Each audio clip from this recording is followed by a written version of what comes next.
সময় তখন রাত্রি দ্বীপ প্রহর। হঠাৎ করেই জমিদার বাড়ির পেছনের জঙ্গল থেকে একটা অদ্ভুত পাখির ডাক ভেসে আসে। একটু থেমে পরপর 3 বার।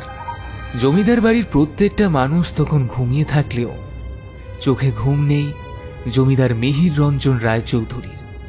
তিনি জানেন সুদূর মুর্শিদাবাদ থেকে তার জন্য কাঠের পেটিতে একটা মহামূল্যবান জিনিস নিয়ে প্রতাপগড়ের দিকে রওনা হয়েছেন নবাব সুজা মোহাম্মদের অত্যন্ত ঘনিষ্ঠ একজন পেয়াদা। জঙ্গলের ভেতরে ওই অদ্ভুত পাখির ডাক তারই উপস্থিতির ইঙ্গিত। লোকটা এসে গিয়েছে।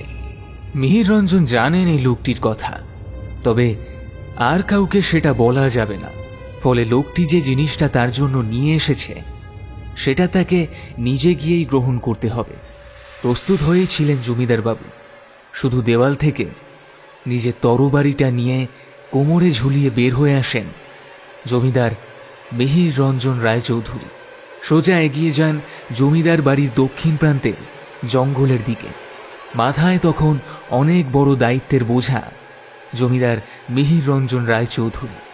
নবাব সুজা মোহাম্মদের নির্দেশ অনুসারে লোকটার থেকে তার সাথে করে নিয়ে আসা দ্রব্যটা বুঝে নিয়ে লোকটাকে খুন করতে হবে মিহির রঞ্জনকে, যাতে করে তার এই প্রতাপগড়ে আসার কোনো প্রমাণ আর কেউ কোনো দিনও না পায়।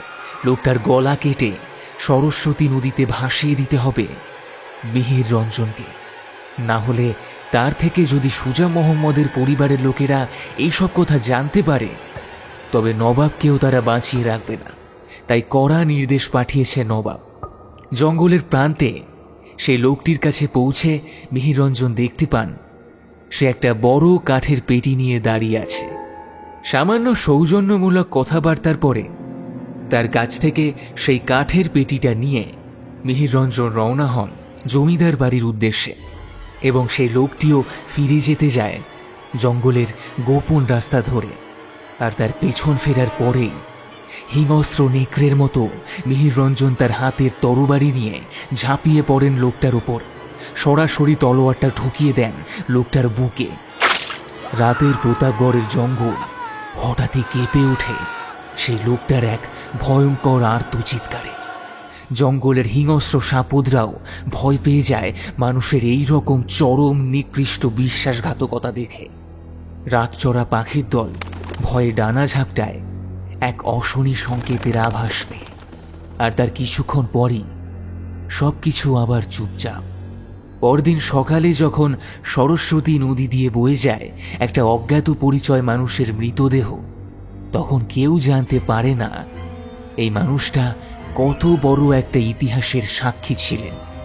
কিন্তু সেই মুহূর্তে তার মুখে আর কথা বলার ভাষা নেই।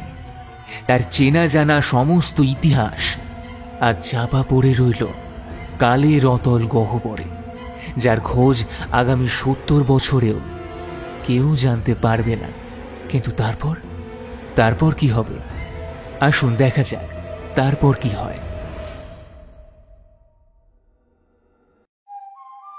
নমস্কার, আমি এবং গপ্প থেকে সৌভিক। আজ আপনারা শুনবেন লেখক শিবাঙ্গনের কলমে ব্রহ্মার কাটা মাথা। তবে গল্প শুরুর আগে একটি ছোট্ট অনুরোধ। আমরা দেখেছি আমাদের বেশিরভাগ শ্রোতা বন্ধুরা আমাদের গল্প তো শোনেন, কিন্তু সাবস্ক্রাইব করতে ভুলে যান, অথবা সাবস্ক্রাইব করলেও পাশে থাকা বেল আইকনটিকে অল করে দিতে ভুলে যান। তাই আপনাদের কাছে আমার অনুরোধ, গল্পটি ভালো লেগে থাকলে অবশ্যই চ্যানেলটিকে সাবস্ক্রাইব করে পাশে থাকা বেল আইকনটিকে অল করে দিতে ভুলবেন না, যাতে আমাদের সমস্ত নতুন গল্পের আপডেটস আপনার কাছে সবার আগে পৌঁছে যায়। তাহলে আর বেশি দেরি না করে শুরু করছি আজকের বিশেষ নিবেদন।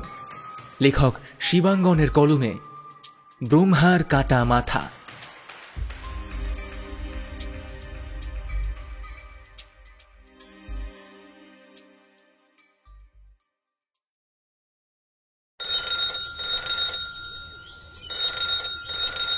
সকাল সকাল ফোন কলটা আসতেই প্রদ্যুম্নর মুখটা হঠাৎ করেই যেন চিন্তার একটা কালো মেঘে ঢেকে গেল। যখন ফোনটা আসে তখনও দোতলার বারান্দায় যোগাসন করছিল, আর আমি আজকের খবরের কাগজটা নিয়ে বসেছিলাম একটা ইজি চেয়ারে। ভোরবেলা ঘুম থেকে উঠে যোগাসন করার সুফল প্রসঙ্গে প্রদ্যুম্ন আমাকে এর আগে অনেকবার বললেও আমি কোনোদিনই সেটা করে উঠতে পারিনি। তাই আমি যে প্রতিদিনই খবরের কাগজটা দেখতে দেখতে সুগন্ধি দার্জিলিং চায়ের আমেজ নিতেই বেশি আগ্রহী, সেটা প্রদ্যুম্ন এতদিনে বিলক্ষণ বুঝে গেছে। তাই এখন আরও কিছু বলে না, বরং ব্যায়াম না করে আমাকে ওভাবেই আমেজ করে চা খেতে দেখলে ও যেন কিছুটা বিরক্তই হয়, সেটা আমি বুঝতে পারি। তবে ইদানিং ও নিজেও ব্যাপারটা একরকম মানিয়ে নিয়েছে। তবে এরকম একটা সুন্দর সকালে হঠাৎ করে ফোনটা আসায় যেন সকালের সুন্দর আমেজটা হঠাৎ করে নষ্ট হয়ে গেল। তৈরি হয় না অবিনাশ, আমাদের বেরোতে হবে, হাতে আর বেশি সময় নেই। আমি বুঝতে পারলাম প্রদ্যুম্ন যখন নিজে ব্যায়াম মাঝপথে ছেড়ে দিয়ে বেরোনোর প্রস্তুতি নিচ্ছে, তখন আমার আর আয়েশ করে কাগজ পড়া শোভা দেয় না। তাড়াতাড়ি উঠে মিনিট 10 মধ্যেই রেডি হয়ে গেলাম। আর তার মিনিট 15 মধ্যে আমি আর প্রদ্যুম্ন বের হয়ে পড়লাম আমাদের গন্তব্যের উদ্দেশ্যে। প্রদ্যুম্নদের ড্রাইভার মনোহরদা আজকে ছুটি নেওয়ায় প্রদ্যুম্ন নিজেই গাড়ি চালাতে লাগলো। আমি কিছুক্ষণ চুপচাপ বসে থাকার পরে ও নিজে থেকেই বলে উঠল, আচ্ছা অবিনাশ, ভগবান ব্রহ্মার কটা মাথা তুমি জানো? প্রশ্নটা শুনে আমি একেবারে হকচকিয়ে গেলাম। হঠাৎ করে এইরকম একটা প্রশ্ন আমি একেবারেই আশা করিনি। তাই একটু ভেবে আমি বললাম, আমি যতদূর জানি 4টে। উনি ওনার 4টি মুখে 4টি বেদ পাঠ করেন, তাই 4টি মাথা। হ্যাঁ, সে কথা ঠিক। তবে ওনার কি প্রথম থেকেই 4টি মাথাই ছিল? না দেখো, সেভাবে দেখতে গেলে ওনার আসলে 5টা মাথা ছিল। দেবাদিদেব মহাদেব একবার ওনার ওপর ক্রুদ্ধ হয়ে ত্রিশূল দিয়ে ওনার একটা মাথা কেটে দেন, সেই থেকে ওনার 4টি মাথা। পুরাণ মতে মহাদেবের অনন্ত জ্যোতিস্তম্ভের ওপরের দিকের শেষ মাথার খোঁজে যান ব্রহ্মদেব রাজহংস রূপে, আর নিচের দিকের খোঁজে যান শ্রী হরিনারায়ণ বরাহদেব রূপে। কিন্তু প্রায় 1 লক্ষ কল্প ধরেও এই খোঁজ চললে কেউই এর অন্ত খুঁজে পান না।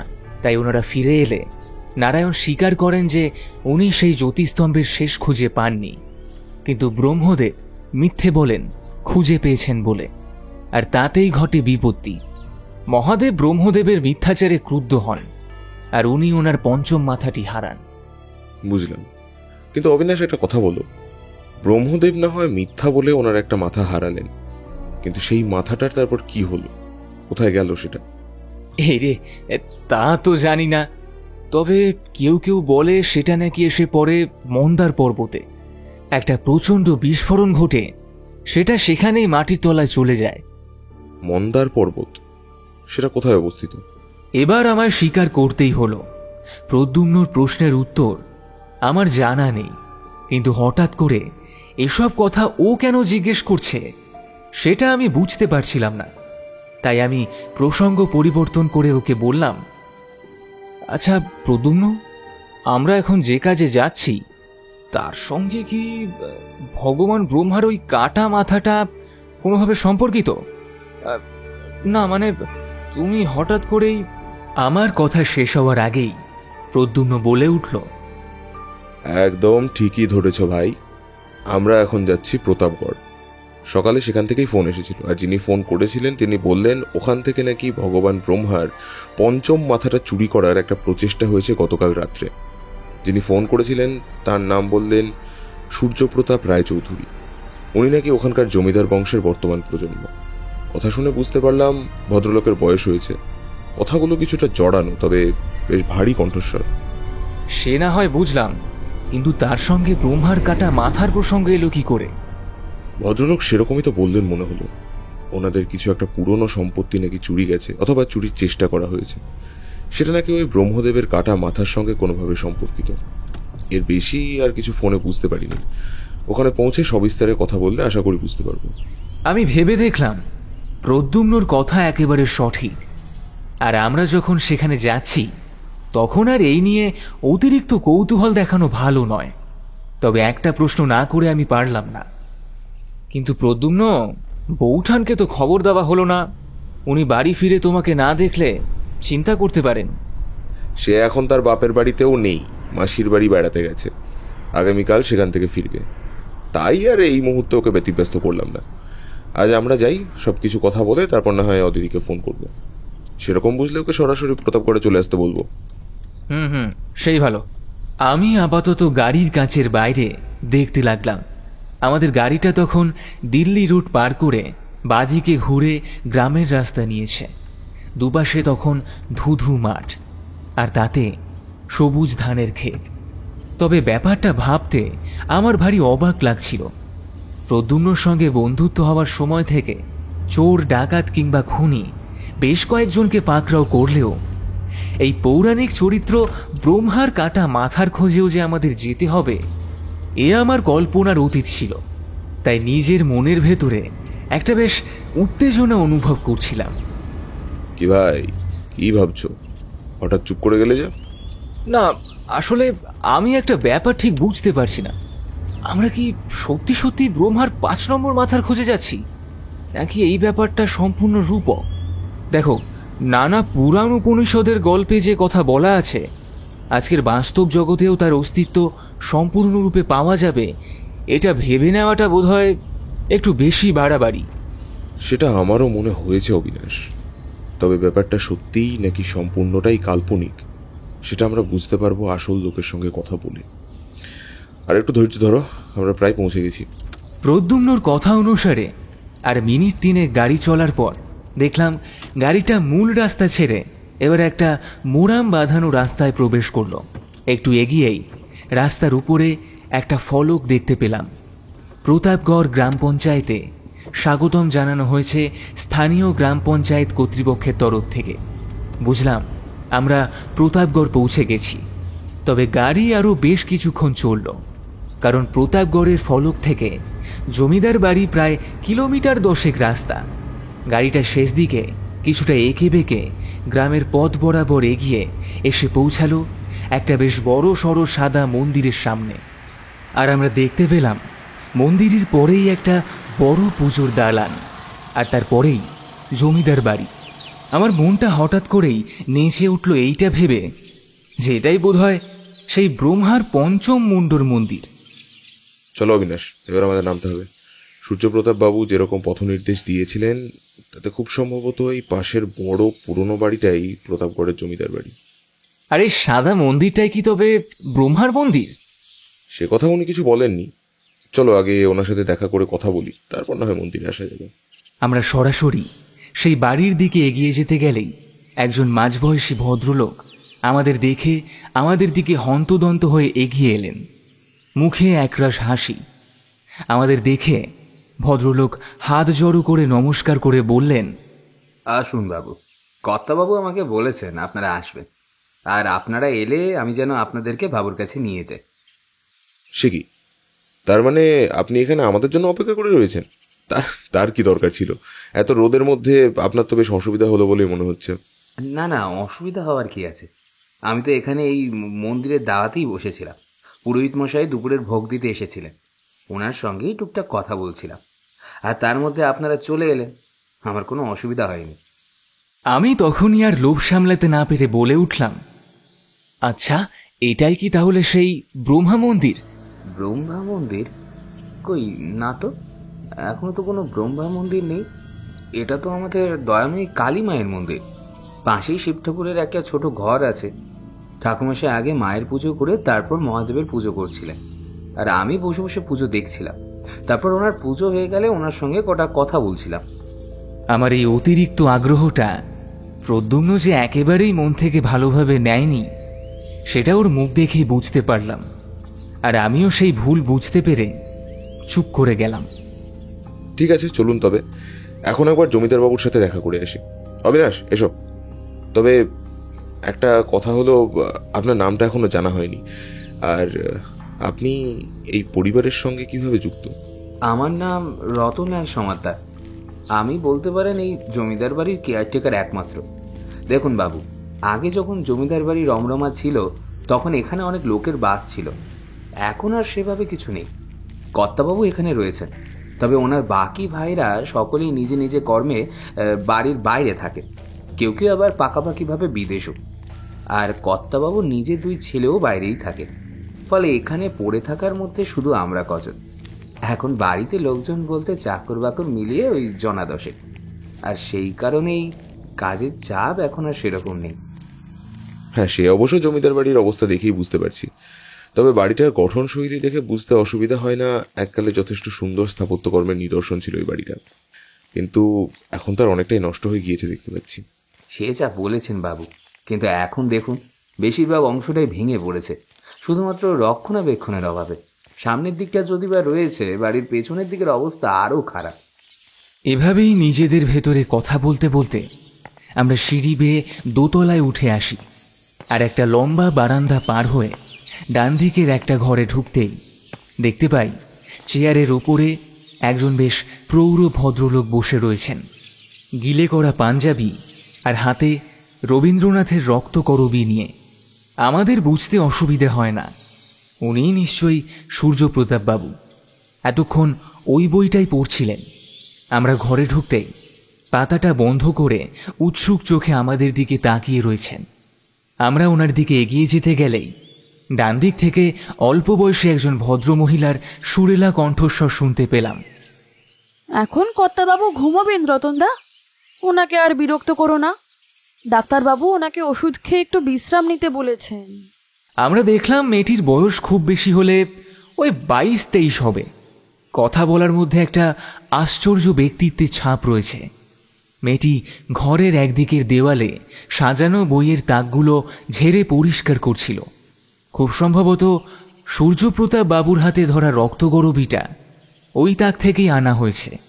তবে ঘরের একদম একদিকের দেওয়ালের ধারে সে থাকলেও মেয়েটি যে খুব নিখুঁতভাবেই আমাদের দিকে নজর রাখছে সেটা ভালোই বুঝতে পারছিলাম।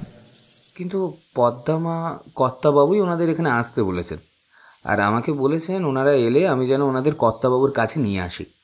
ওনাদের সাথে ওনার ভীষণ জরুরি দরকার আছে। সেই হয়তো বলে থাকতে পারেন, কিন্তু কর্তামা আমাকে বলেছেন ওনার শরীরের দিকটা নজরে রাখতে, ওনার যত্ন আর বিশ্রামের যেন কোনো ব্যাঘাত না হয় সেটা দেখতে। তাই আমি সাবধান করে দিলাম। এখন কর্তাবাবু বিশ্রাম নিন, তুমি বরং ওনাদের নিয়ে বিকেলের দিকে এসো, তাতে আশা করি মহাভারত অশুদ্ধ হবে না। না, তা নয়, তবে ওনাদের সাথে কর্তাবাবু দেখা হওয়াটা ভীষণ গুরুত্বপূর্ণ যে। এতক্ষণে সেই মেয়েটি আর রতনবাবুর কথা সূর্যপ্রতাপবাবু শুনতে পেলে উনি ওনার বিশ্রাম থেকে জেগে ওঠেন আর সেই মেয়েটির উদ্দেশ্যে বলেন, পদ্মামা, ওনাদের আসতে দাও। আমি ওনাদেরকে এখানে আসতে বলেছি একটা বিশেষ প্রয়োজনে।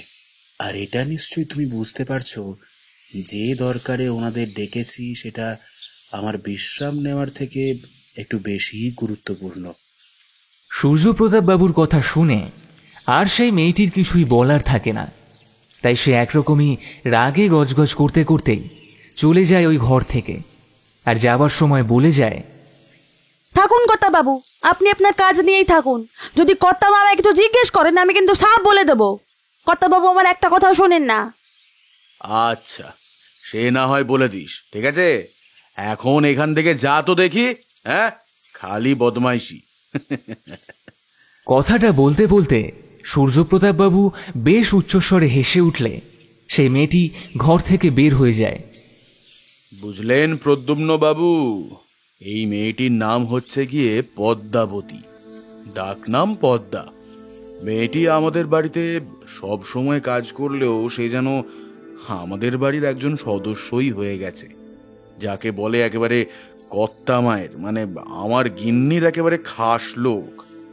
বুঝলেন, আমার গিন্নি আমার কথা কখনো অবিশ্বাস করলেও পদ্মার কথায় কখনো অবিশ্বাস করে না। আর এই বাড়িতে সর্বত্র পদ্মার অবারিত যাতায়াত। নিজের মেয়ে তো আর কোনোদিন খোঁজ খবর করলো না, অথচ দেখুন এই কাজের মেয়েটা রক্তের সম্পর্কে আমাদের কেউ না হলেও আমার আর আমার গিন্নির সব সময় খেয়াল রাখে।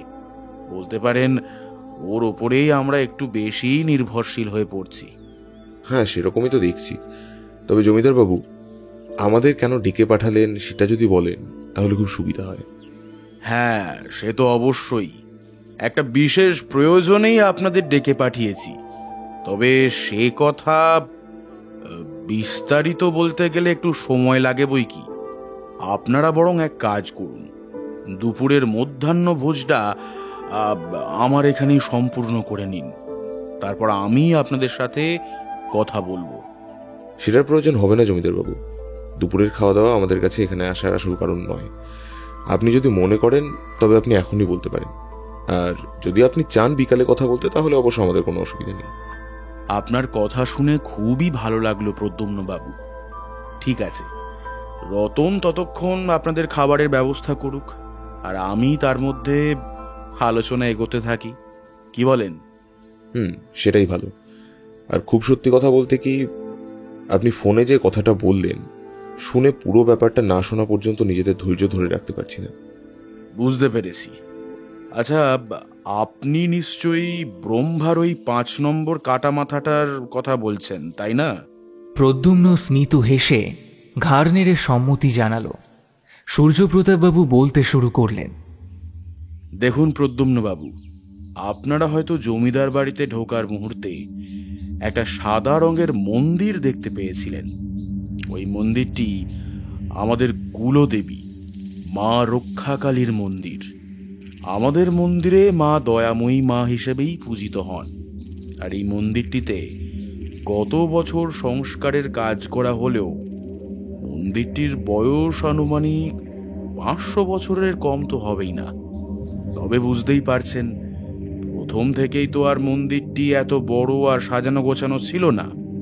এখন তো আর জমিদারির হাল দেখতেই পাচ্ছেন। তাও ব্যবসাপাতি থেকে যতটুকু আয় করি হয় তাই দিয়েই মন্দিরটাকে বাঁধিয়ে দিয়েছিলাম। আর মন্দিরের সেই সংস্কার কার্য হওয়ার সময় মূল মন্দিরের একটা কুলুঙ্গি থেকে পুরনো একটা দলিল পাওয়া যায়, যাতে স্বাক্ষর ছিল শ্রীযুক্ত কালী কিঙ্কর রায়চৌধুরীর। আমি আমাদের পরিবারের ইতিহাস সম্পর্কে যতটা জানি তাতে এই কালী কিঙ্কর রায়চৌধুরী ছিলেন আমার পিতামহের পিতামহ।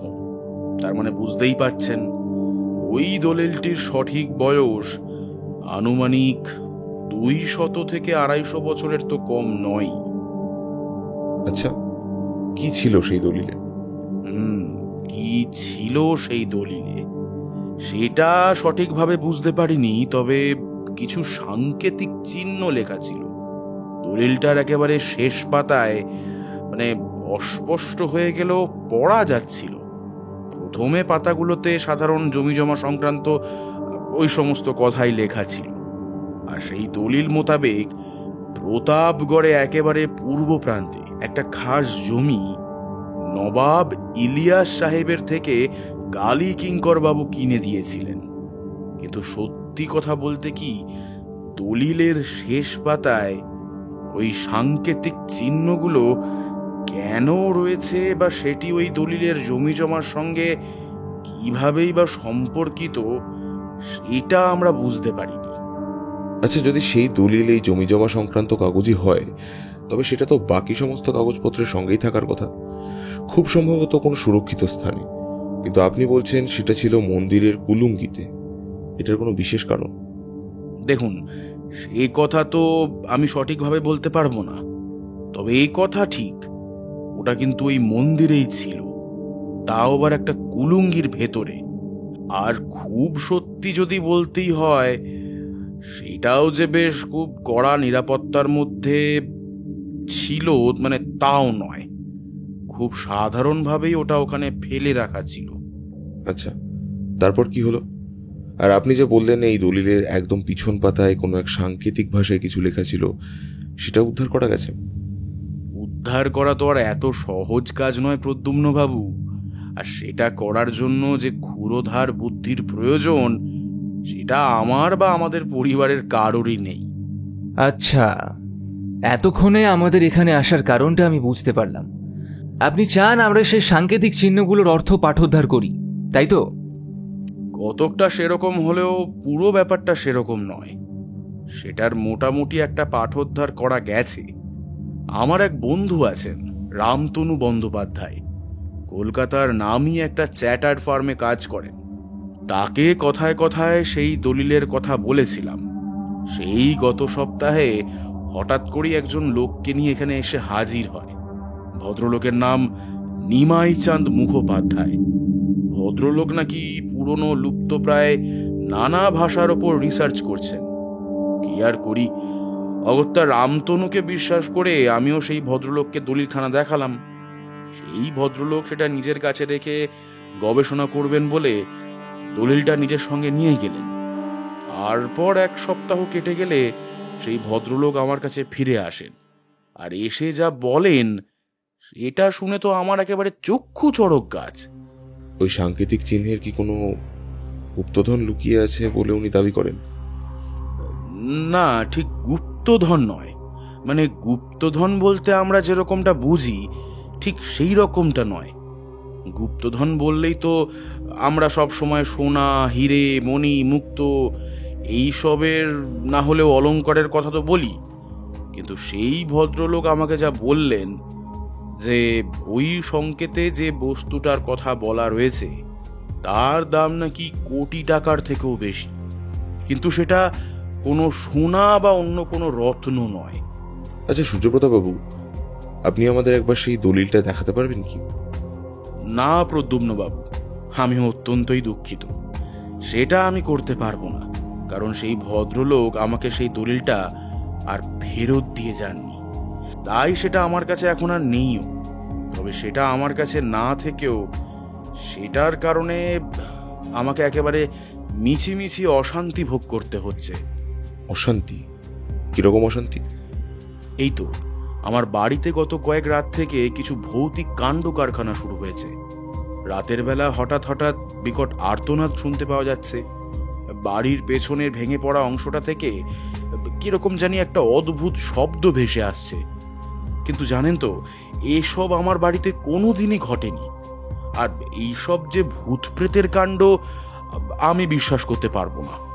তার মানে আপনি বলতে চাইছেন আপনার বাড়িতে এই সমস্ত ভৌতিক কার্যকলাপ সত্যি সত্যি ভৌতিক নয়, এগুলো কোনো মানুষই করছে? ভূতের অস্তিত্বে যদি বিশ্বাস না করি, তাহলে ভৌতিক কার্যকলাপের দায় যে মানুষের ওপরই বর্তায়, এই কথা নিশ্চয়ই আপনাকে আর আলাদা করে বলে দিতে হবে না। কিন্তু কথা হলো, আমার বিশ্বাস বা অবিশ্বাস এখানে আসল নয়। আসল কথা হলো এই সমস্ত কাজগুলো কে করছে আর কেনই বা করছে। আচ্ছা, এরকমটাও তো হতে পারে আপনার বাড়িতে যে অত্যন্ত দামি বস্তুটার লুকিয়ে রাখার কথা বললেন, সেটার খোঁজেই কেউ বা কারা এই সমস্ত ঘটনাগুলো ঘটাচ্ছে। আর ভৌতিক কার্যকলাপের একটা আবহ তৈরি করতে পারলে সাধারণ মানুষ খুব একটা সেদিকে যাবে না, সেটাই স্বাভাবিক। ফলে সেই লোকগুলোর কাজে সুবিধাই হবে, তাই হয়তো এগুলো করা হচ্ছে। আপনি একেবারে আমার মনের কথাটাই বলেছেন অবিনাশবাবু। আমারও ধারণা এই রকমই কিছু একটা ঘটছে, আর সেটা কি জানার জন্যই আপনাদেরকে ডেকেছি। এবার আপনি বলুন প্রদ্যুম্নবাবু, আপনি কি কেসটা নিচ্ছেন নাকি? দেখুন, সত্যি কথা বলতে আমি চাই না কোনো ঝামেলা ঝঞ্ঝাট হোক। আপাতত নিলাম, তবে আমার কেন জানি না মনে হচ্ছে এখনো আপনি আমাদের সম্পূর্ণ তথ্য দেননি। পুরো কেসটার ভিতর আরো বেশ খানিকটা অংশ আছে যেটা আপনি এখনো আমাদের বলছেন না। দেখুন প্রদ্যুম্নবাবু, আপনাদের এতটা পথ ডেকে নিয়ে এসে মিছিমিছি মজা করার কোনো ইচ্ছেই কিন্তু আমার নেই। তাই এই ব্যাপারটায় যতটা আমি জানতাম সবটাই আমি আপনাদের বলেছি। তবে হ্যাঁ, আমার জ্ঞানত কোনো কথা আমি চেপে গেলাম না বলেই মনে হয়েছে। এরপর আপনাদের যা মনে হয়, তবে কেসটা নেওয়া বা না নেওয়া কিন্তু সম্পূর্ণভাবে আপনাকেই সিদ্ধান্ত নিতে হবে। এই ব্যাপারে আমি অবশ্য আপনাকে কোনো চাপ দেব না। আচ্ছা ঠিক আছে সূর্যপ্রতাপ বাবু, এরপর আপনাকে একটা প্রশ্ন করব। আপনি তো বলছেন সেই পুরনো দলিলটা আপনার কাছে নেই। সেটা থাকলে না হয় সেটা পড়ে একবার বোঝার চেষ্টা করা যেতে পারতো, কিন্তু এই অবস্থায় সেটা সম্ভব নয়। তাই আপনাকে আমার একটাই প্রশ্ন থাকবে, যে সাংকেতিক চিহ্নগুলোর কথা আপনি বলছেন সেগুলোর মধ্যে কোনোটিও সামান্যতম হলেও আপনি কি মনে করে আমাদের একটা কাগজে এঁকে দিতে পারবেন?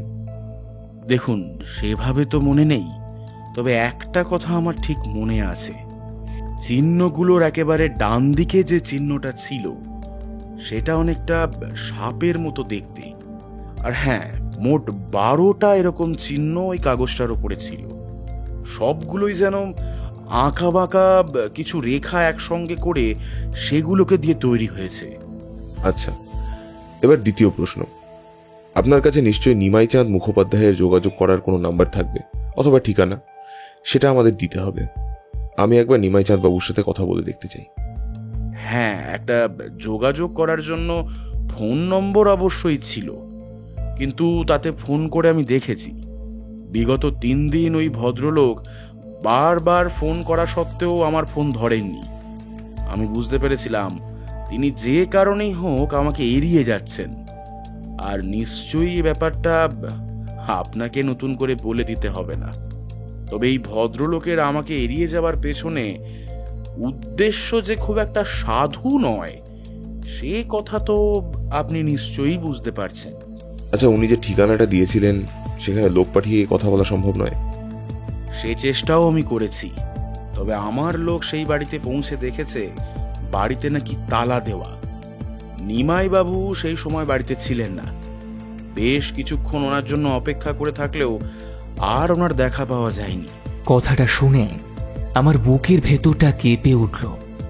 বললাম, নিমাই চাঁদ বাবুর কোনো বিপদ হয়নি তো? চারদিকে যে সমস্ত দুর্ঘটনার খবর শুনতে পাই তাতে কাউকেই আর ঠিক মতো বিশ্বাস হয় না। মাঝে মাঝে মনে হয় বিপদ যেন সবসময় আমাদের চারপাশে ঘাপটি মেরে বসে আছে। তুমি কি ভাবছো সে কথা আমি বুঝতে পারছি না অবিনাশ, তবে আমার মনে হয় তোমার এই ভয়টা অমূলক। কারণ এই মুহূর্তে সেই গুপ্তধন বা অতি মূল্যবান কোনো বস্তু যদি কোথাও লুকোনো থাকেও, সেটা জানেন একমাত্র এই নিমাই বাবুই। তাই আমার মনে হয় কোনো সুস্থ স্বাভাবিক মানুষ এই মুহূর্তে নিমাই বাবুর কোনো ক্ষতি করবে না, অন্তত যতক্ষণ না সেটা উদ্ধার হচ্ছে। সে কথা ঠিক, কিন্তু তাহলে জলজ্যান্ত মানুষটা গেলেন কোথায়? সেটা তো নিমাই চাঁদ বাবুকে যতক্ষণ না হাতের কাছে পাওয়া যাচ্ছে ততক্ষণ বলা সম্ভব নয়। তবে সূর্যপ্রতাপ বাবু, আপনি নিমাই বাবুর বাড়ির ঠিকানা এবং ফোন নম্বর আমাদেরকে দিন, আর সাথে রামতনু বাবুর। আমরা আমাদের মতো করে একবার খোঁজ করে দেখি। আর দ্বিতীয় কথা, যে জায়গা থেকে ওই দলিলটা খুঁজে পাওয়া গেছে সেই জায়গাটা আমি একবার দেখতে চাই, যদি সেখান থেকে কোনো সমাধান সূত্র খুঁজে পাওয়া যায়। তাই আমি দেখলাম সূর্যপ্রতাপ বাবু ঘাড় নেড়ে সম্মতি জানালেন।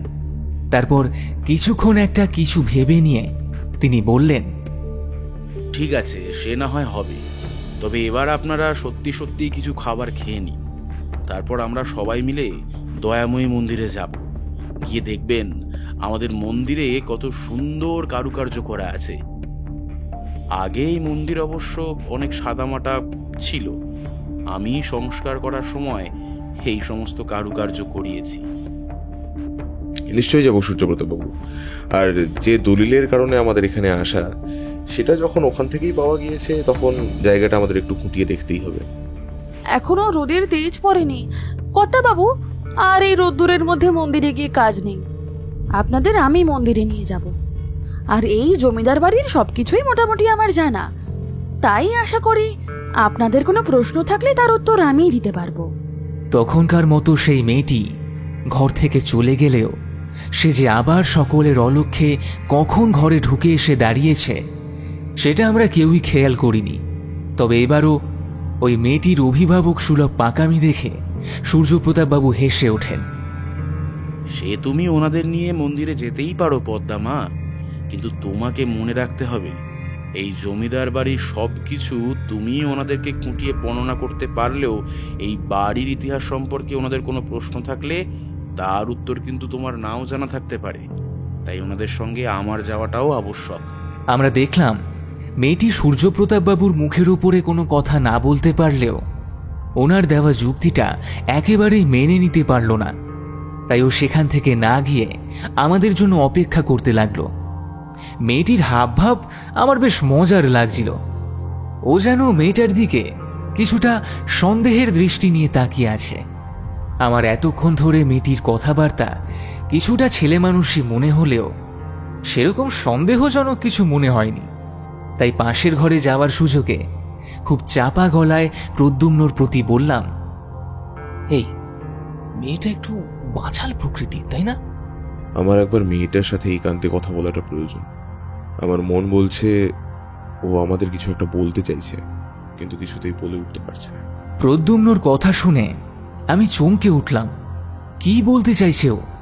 তবে আমাকে আর কিছু বলার সুযোগ না দিয়েই ও নিজেই বলে উঠল, সূর্যপ্রতাপ বাবু, আমার মনে হয় পদ্মা সঠিক কথা বলেছে। আপনি বরং কিছুক্ষণ বিশ্রাম নিন। আমরা জমিদার বাড়ির চারপাশটা একটু ঘুরে দেখে আসি, তারপর বিকেলের দিকে সবাই মিলে একসঙ্গে মন্দিরে যাব। হ্যাঁ, এ কথা ঠিক। আমি প্রথম মন্দিরে যাওয়ার আগ্রহ প্রকাশ করেছিলাম, কিন্তু এই ভর দুপুরে সেই পরিকল্পনাটা আপাতত স্থগিত রাখছি। সন্ধ্যার অন্ধকার নেমে গেলে বাড়ির পিছনের দিকটা যাওয়া যাবে না। আমরা আপাতত ওই দিকগুলো আগে ঘুরে আসি, তারপর না হয় মন্দিরে যাব। মোটামুটি একটা পরিকল্পনা ছকে প্রদ্যুম্ন জানিয়ে দেওয়ায় সূর্যপ্রতাপ বাবুর আর কিছুই করার ছিল না। উনি সম্মতি জানিয়ে ওনার ঘরেই রয়ে গেলেন। আর রতনবাবু কোনো একটা কাজের কথা বলে সেখান থেকে বের হয়ে গেল। আমাদের সঙ্গে রয়ে গেল শুধু সেই মেয়েটি। মেয়েটির মুখের হাসি দেখে বুঝলাম সে যেন সেটাই চাইছিল। তোমার নাম পদ্মাবতী, তাই তো? আগে হ্যাঁ বাবু, আমার নাম পদ্মাবতী। সবাই আমাকে পদ্মা বলেই ডাকে। বেশ ভালো কথা। আমি তখন থেকেই লক্ষ্য করে দেখছি তুমি আমাদের কিছু একটা বলতে চাও। এখন সূর্যপ্রতাপ বাবু বা রতনলাল বাবু কেউ আশেপাশে নেই, তুমি তোমার মনের কথা বলতে পারো। এখানে নয় বাবু, আপনারা এখন চুপচাপ খেয়ে নিন। আমি আপনাদের সব বলবো, তবে এখানে নয়। এখানে দেওয়ালেরও কান আছে। পদ্মার কথা শুনে আমি বুঝতে পারলাম প্রদ্যুম্নর অনুমানই একদম সঠিক। সত্যি সত্যি পদ্মা আমাদের কিছু একটা বলতে চায়, এবং সেটা অত্যন্ত গোপনীয় কিছু বলেই পদ্মা মনে করে। আর ওর গুরুত্ব দেখে আমরাও আর তখন কিছু কথা বাড়ালাম না। অল্প কিছু খাবার গ্রহণ করে আমরা বেরিয়ে পড়লাম জমিদার বাড়ির চারপাশটা ঘুরে দেখব বলে। আর আমাদের থেকে একটু আগে আগে চলল পদ্মা। সত্যি এই বাড়ির সবকিছু সে একেবারে নখদর্পণে চেনে। পদ্মা একেবারে সিংহদ্বার থেকে শুরু করে জমিদার বাড়ির চৌহদ্দির পাঁচিল বরাবর আমাদের নিয়ে এগিয়ে চলল বাড়ির পূর্ব দিকে। এদিকে বেশ বড় বড় ফলের গাছের বাগান, আর সামনের দিকে বেশ কিছুটা অংশ মেরামত করে নিয়ে বসবাসযোগ্য করে তোলা হয়েছে। বাগানের মধ্যে দিয়ে মোরামের পায়ে চলা পথ। কিন্তু যতই আমরা সামনের দিকে এগোতে থাকলাম ততই বাড়ির অবস্থা ক্রমে খারাপ হয়ে আসতে লাগলো। বুঝতে পারলাম প্রদ্যুম্নর অনুমানই সঠিক। বিকেলের পরে আর এই পথে আসা সম্ভব নয়। একেই রাস্তাঘাটের পাশাপাশি বাড়ির অবস্থাও অত্যন্ত খারাপ, আর দ্বিতীয়ত বাড়ির এই অংশেই কয়েকদিন ধরে নিয়মিত ভৌতিক নানা কাণ্ড দেখা যাচ্ছে। যদিও ভূতের ভয় আমাদের নেই, তবু অজানা জায়গায় এসে কোনো অচেনা শত্রুর সঙ্গে লড়াই করার জন্য যতটুকু ন্যূনতম প্রস্তুতি দরকার সেটা নেওয়ার আগে আমরা ভূতের সামনে পড়তে চাইছিলাম না। আচ্ছা পদ্মা, তুমি তখন কিছু একটা বলবে বলছিলে, কই বললে না তো? বাবু, কর্তাবাবু আপনাদের বলছিলেন না রাতের অন্ধকারে বাড়ির ভেঙে পড়া অংশে নানা রকমের ভৌতিক কাণ্ড দেখা দিচ্ছে? সেগুলো আমিও নিজের চোখে দেখেছি, তবে আমার মনে হয়েছে সেগুলো কোনোটাই ভূতের কারণে হয়নি, কোনো মানুষই সেগুলো ঘটিয়েছে, তাই তো? হ্যাঁ, সে তো ঠিকই। আর আমি তাদের নিজের চোখে দেখেছি। তুমি তাদের দেখেছো? হ্যাঁ, দেখেছি। ওরা 3 জন লোক। তবে ওদের হাঁটা চলা দেখে আমার মনে হয়েছে ওরা কিছু একটা খুঁজছে। লোকগুলো বেশ লম্বা, আর ওরা যখন আসে তখন ওরা সবাই গায়ে কালো রঙের পোশাক পরে থাকে, আর সেগুলোর বুকে সাদা রং দিয়ে কঙ্কালের হাড় গোড়াঙ্গা, যাতে রাতের অন্ধকারে যদি কেউ ওদের দেখে তাহলে মনে করবে কোনো কঙ্কাল হেঁটে চলে বেড়াচ্ছে। আচ্ছা, তুমি কি ওই লোকগুলোর কথা সূর্যপ্রতাপ বাবুকে বলেছো? আগে না, আমি কাউকেই কিছু বলিনি। তবে জানেন তো, ওই লোকগুলো কিন্তু সাংঘাতিক।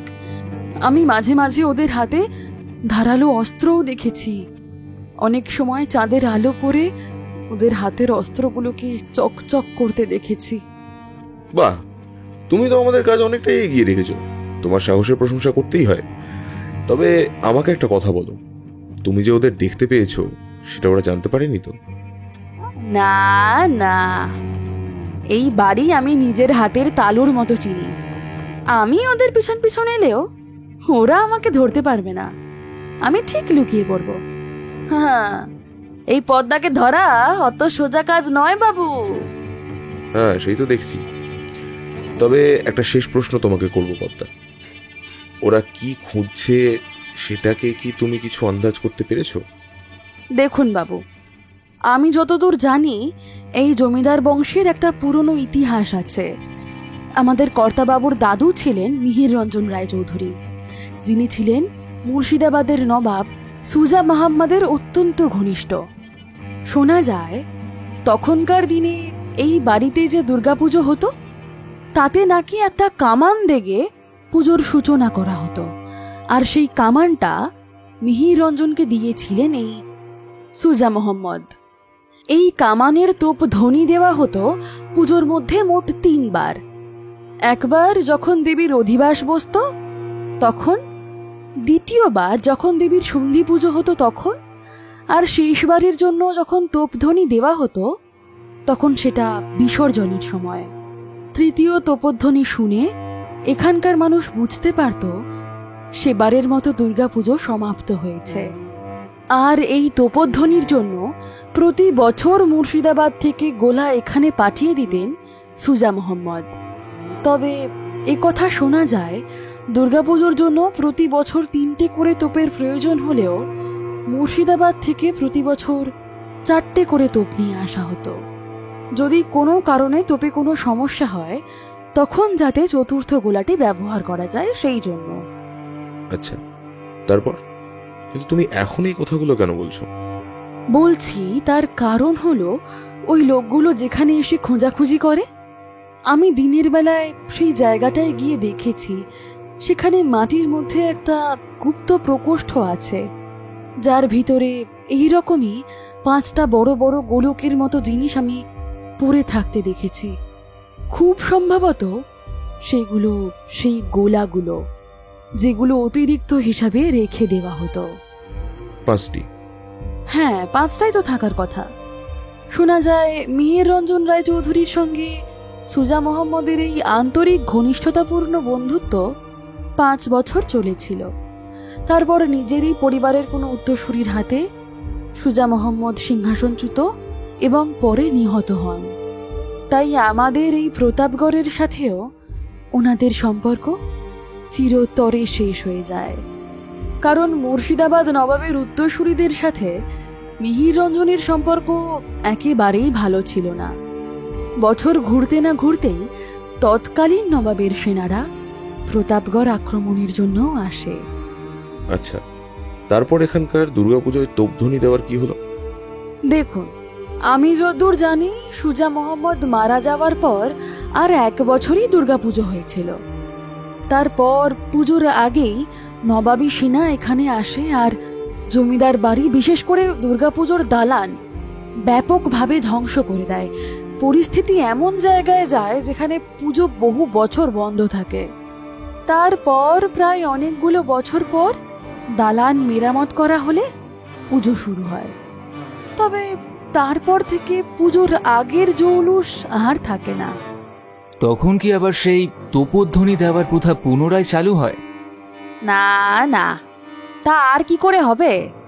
নবাবী সেনা আমাদের প্রতাপগড়ে ব্যাপক ভাঙচুর করে সেই কামানটা তাদের সঙ্গে ফেরত নিয়ে চলে যায়।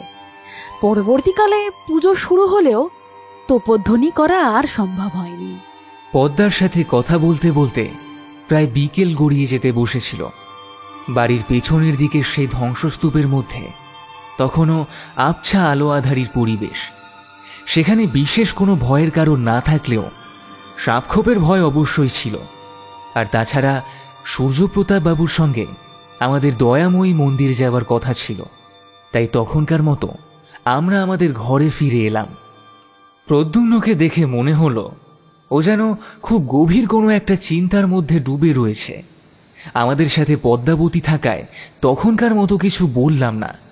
আর বৈঠকখানায় ফিরে এসে দেখি রতনবাবু আমাদের জন্য একটা ঘর পরিষ্কার করে সেখানেই রাতে আমাদের থাকার ব্যবস্থা করে রেখেছেন।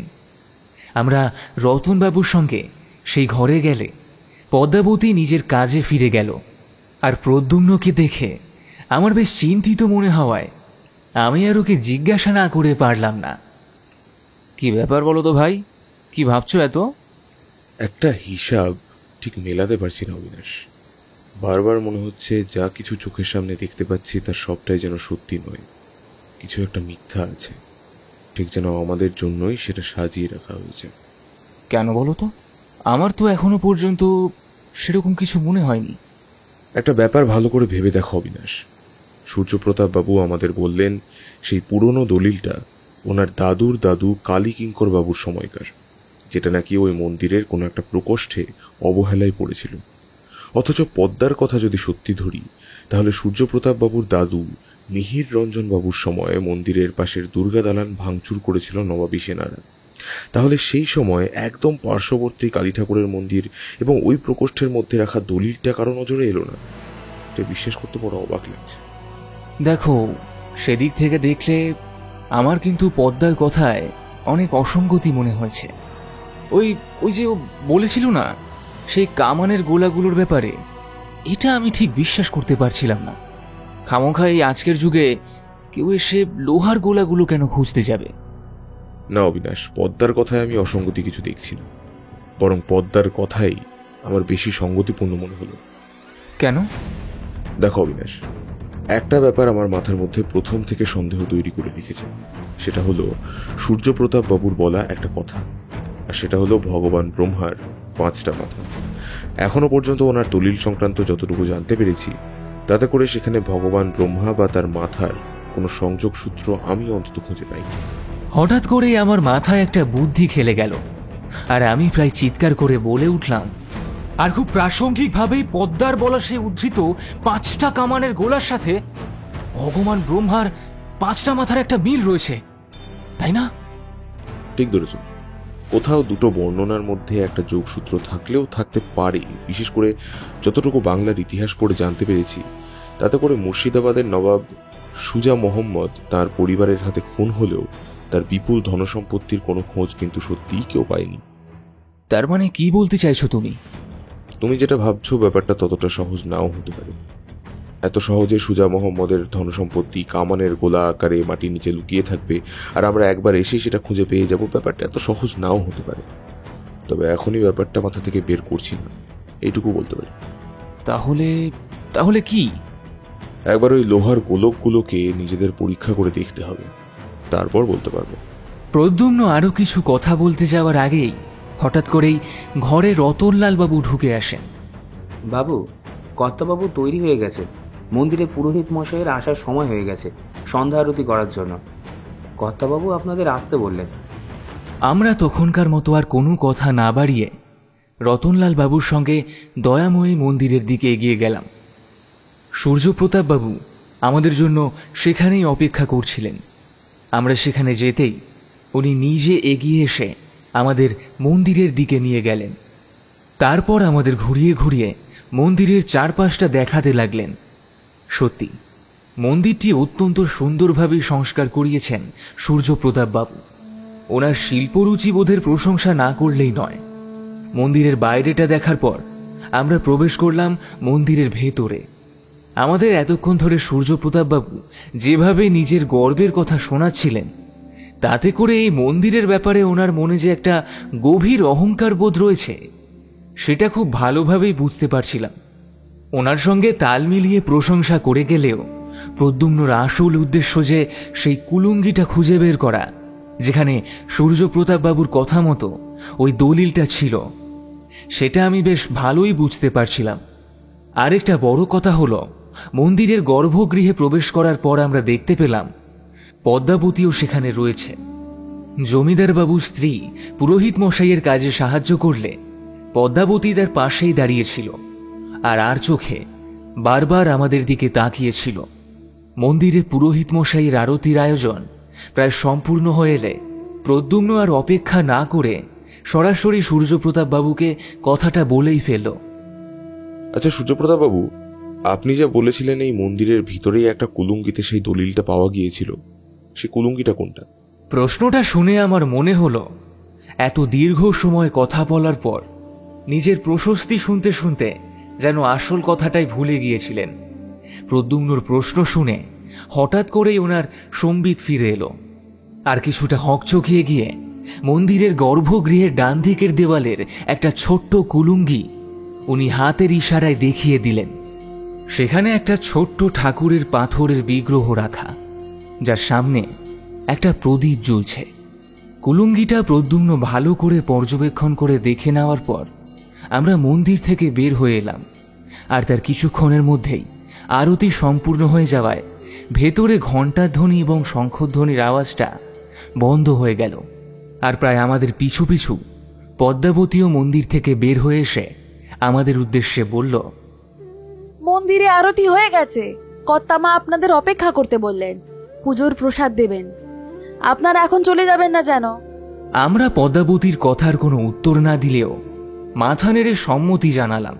সত্যি বলতে কি, এত সুন্দর ঘণ্টার ধ্বনি এবং শঙ্খধ্বনিতে সেখানে যে অত্যন্ত পবিত্র একটা আবহ তৈরি হয়েছিল, সেটা ছেড়ে চলে আসতে আমাদেরও খুব একটা মন চাইছিল না। আমরা মন্দিরের বাইরের চাতালে অপেক্ষা করতে লাগলাম। আর মিনিট দুয়েকের ভেতর পদ্মা ওর দুই হাতে দুটো থালায় আমাদের জন্য প্রসাদ নিয়ে এলো। আর সেটা এনে আমাদের সামনে ধরে বলল, শুনুন বাবু, এই মতিচুরের লাড্ডু আমাদের মন্দিরে মায়ের বিশেষ ভোগ হিসেবে দেওয়া হয়। আপনাদের দুজনকেই আমি 2টো করে লাড্ডু দিলাম, ঠিক আছে? ঠিক 2টো করে লাড্ডু।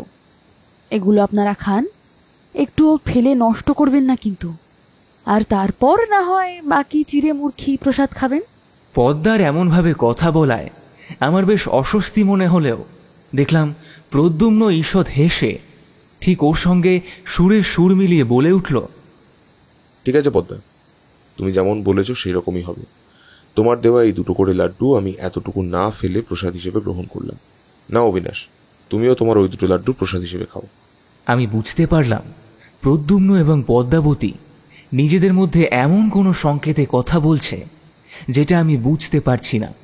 পরে এ ব্যাপারে প্রদ্যুম্নকে জিজ্ঞাসা করতে হবে ভেবে আমি আর তখন কিছু বললাম না। ততক্ষণে সূর্যপ্রতাপ বাবু সস্ত্রীক আমাদের কাছে এসে পৌঁছেছেন। দেখেছেন তো মেয়ের পাকামো? আমাদের এই বুড়ো বুড়িকে সব সময় শাসনে শাসনে রাখে ওই একরত্তি মেয়েটা। ওর দাপটে আমরাও যেন একেবারে শিশুর মতো হয়ে গেছি। আর আপনারা, আমাদের অতিথি, আপনাদেরকেও শাসন করতে ছাড়ল না। হ্যাঁ, সকাল থেকে এসে ব্যাপারটা আমি লক্ষ্য করেছি। মেয়েটি আপনাদের অত্যন্ত খেয়াল রাখে। আমাদের সাথে কথা বলার সময় পদ্মা আবারও মন্দিরের দিকে এগিয়ে গেলে জমিদার বাবু স্ত্রী বলে ওঠেন, সত্যি ঠিক বলেছেন। কে বলবে বলুন তো যে ও আমাদের নিজেদের মেয়ে নয়? ঠিকই বলেছেন, ওর ব্যবহারে সে কথা বোঝা যায় না, কিন্তু এটা সত্যিই আমি জানতে ভীষণ আগ্রহী। এই পদ্মাবতী কে? সে অনেক দীর্ঘ ইতিহাস প্রদ্যুন্মবাবু। যদি সংক্ষেপে বলি তাহলে বলবো, পদ্মা রক্তের সম্পর্কে আমাদের কেউ না হলেও বলতে পারে নই আমাদের সব। আমাদের মন্দিরের পুরোহিত মশাই শ্রীযুক্ত ঋষিকেশ বন্দ্যোপাধ্যায়ই ওর বাবা। ঋষিকেশ বাবুর প্রথমা স্ত্রী বিষ্ণুপ্রিয়ার মেয়ে এই পদ্মাবতী। বিষ্ণুপ্রিয়া আমাদের বাড়িতেই থাকতো, কিন্তু আজ থেকে প্রায় বছর 20 আগে এক দুরারোগ্য ব্যাধিতে আক্রান্ত হয়ে বিষ্ণুপ্রিয়ার মৃত্যু হয়।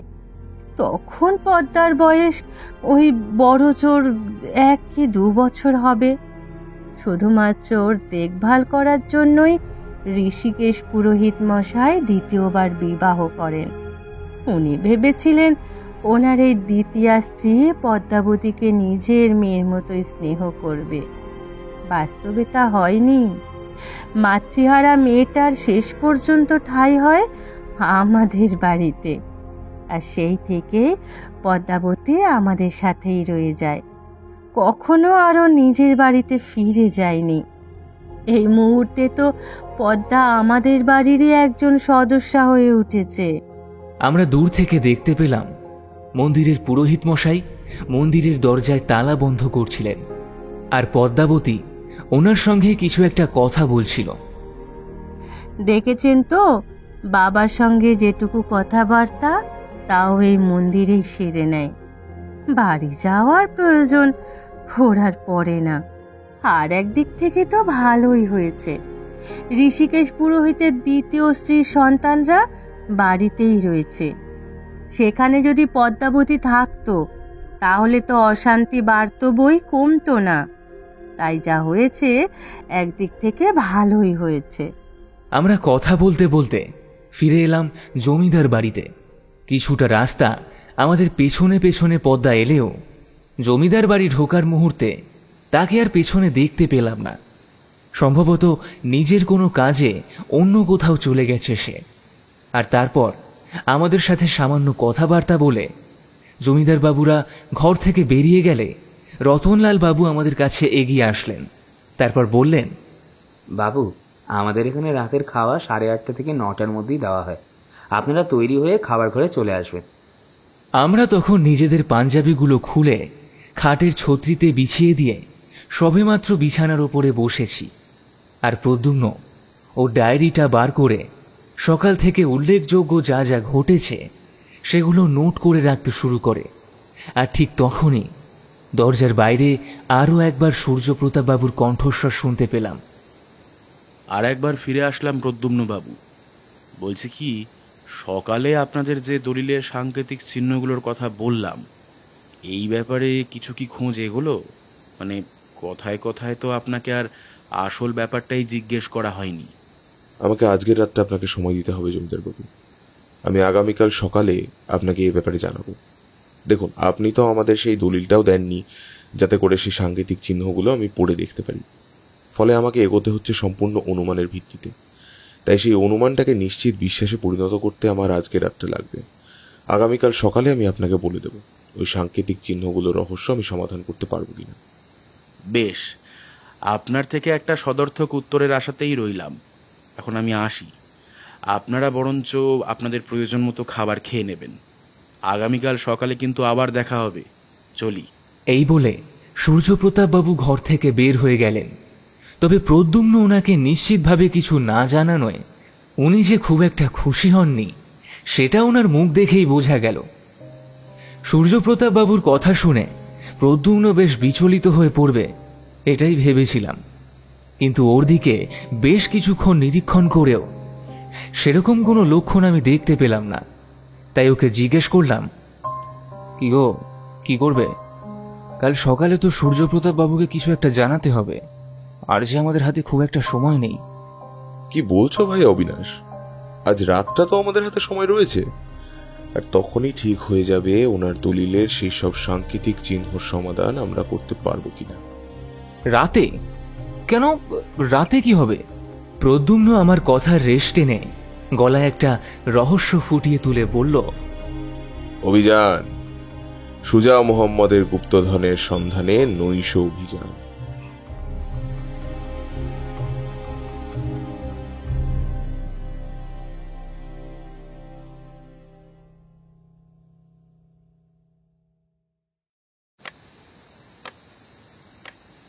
ঘড়িতে সময় তখন ঠিক রাত 1:30। সারাদিনে ধকলে একটু গভীরভাবেই ঘুমিয়েই পড়েছিলাম। তবে হঠাৎ করেই প্রদ্যুম্ন চাপা গলার স্বর শুনতে পেলাম। ও আমার নাম ধরে ডাকছে, অবিনাশ, অবিনাশ, হে অবিনাশ, ওঠো, আমাদের বেরোতে হবে তো। প্রদ্যুম্নর ডাক শুনে ধর্মর করে উঠে বসলাম।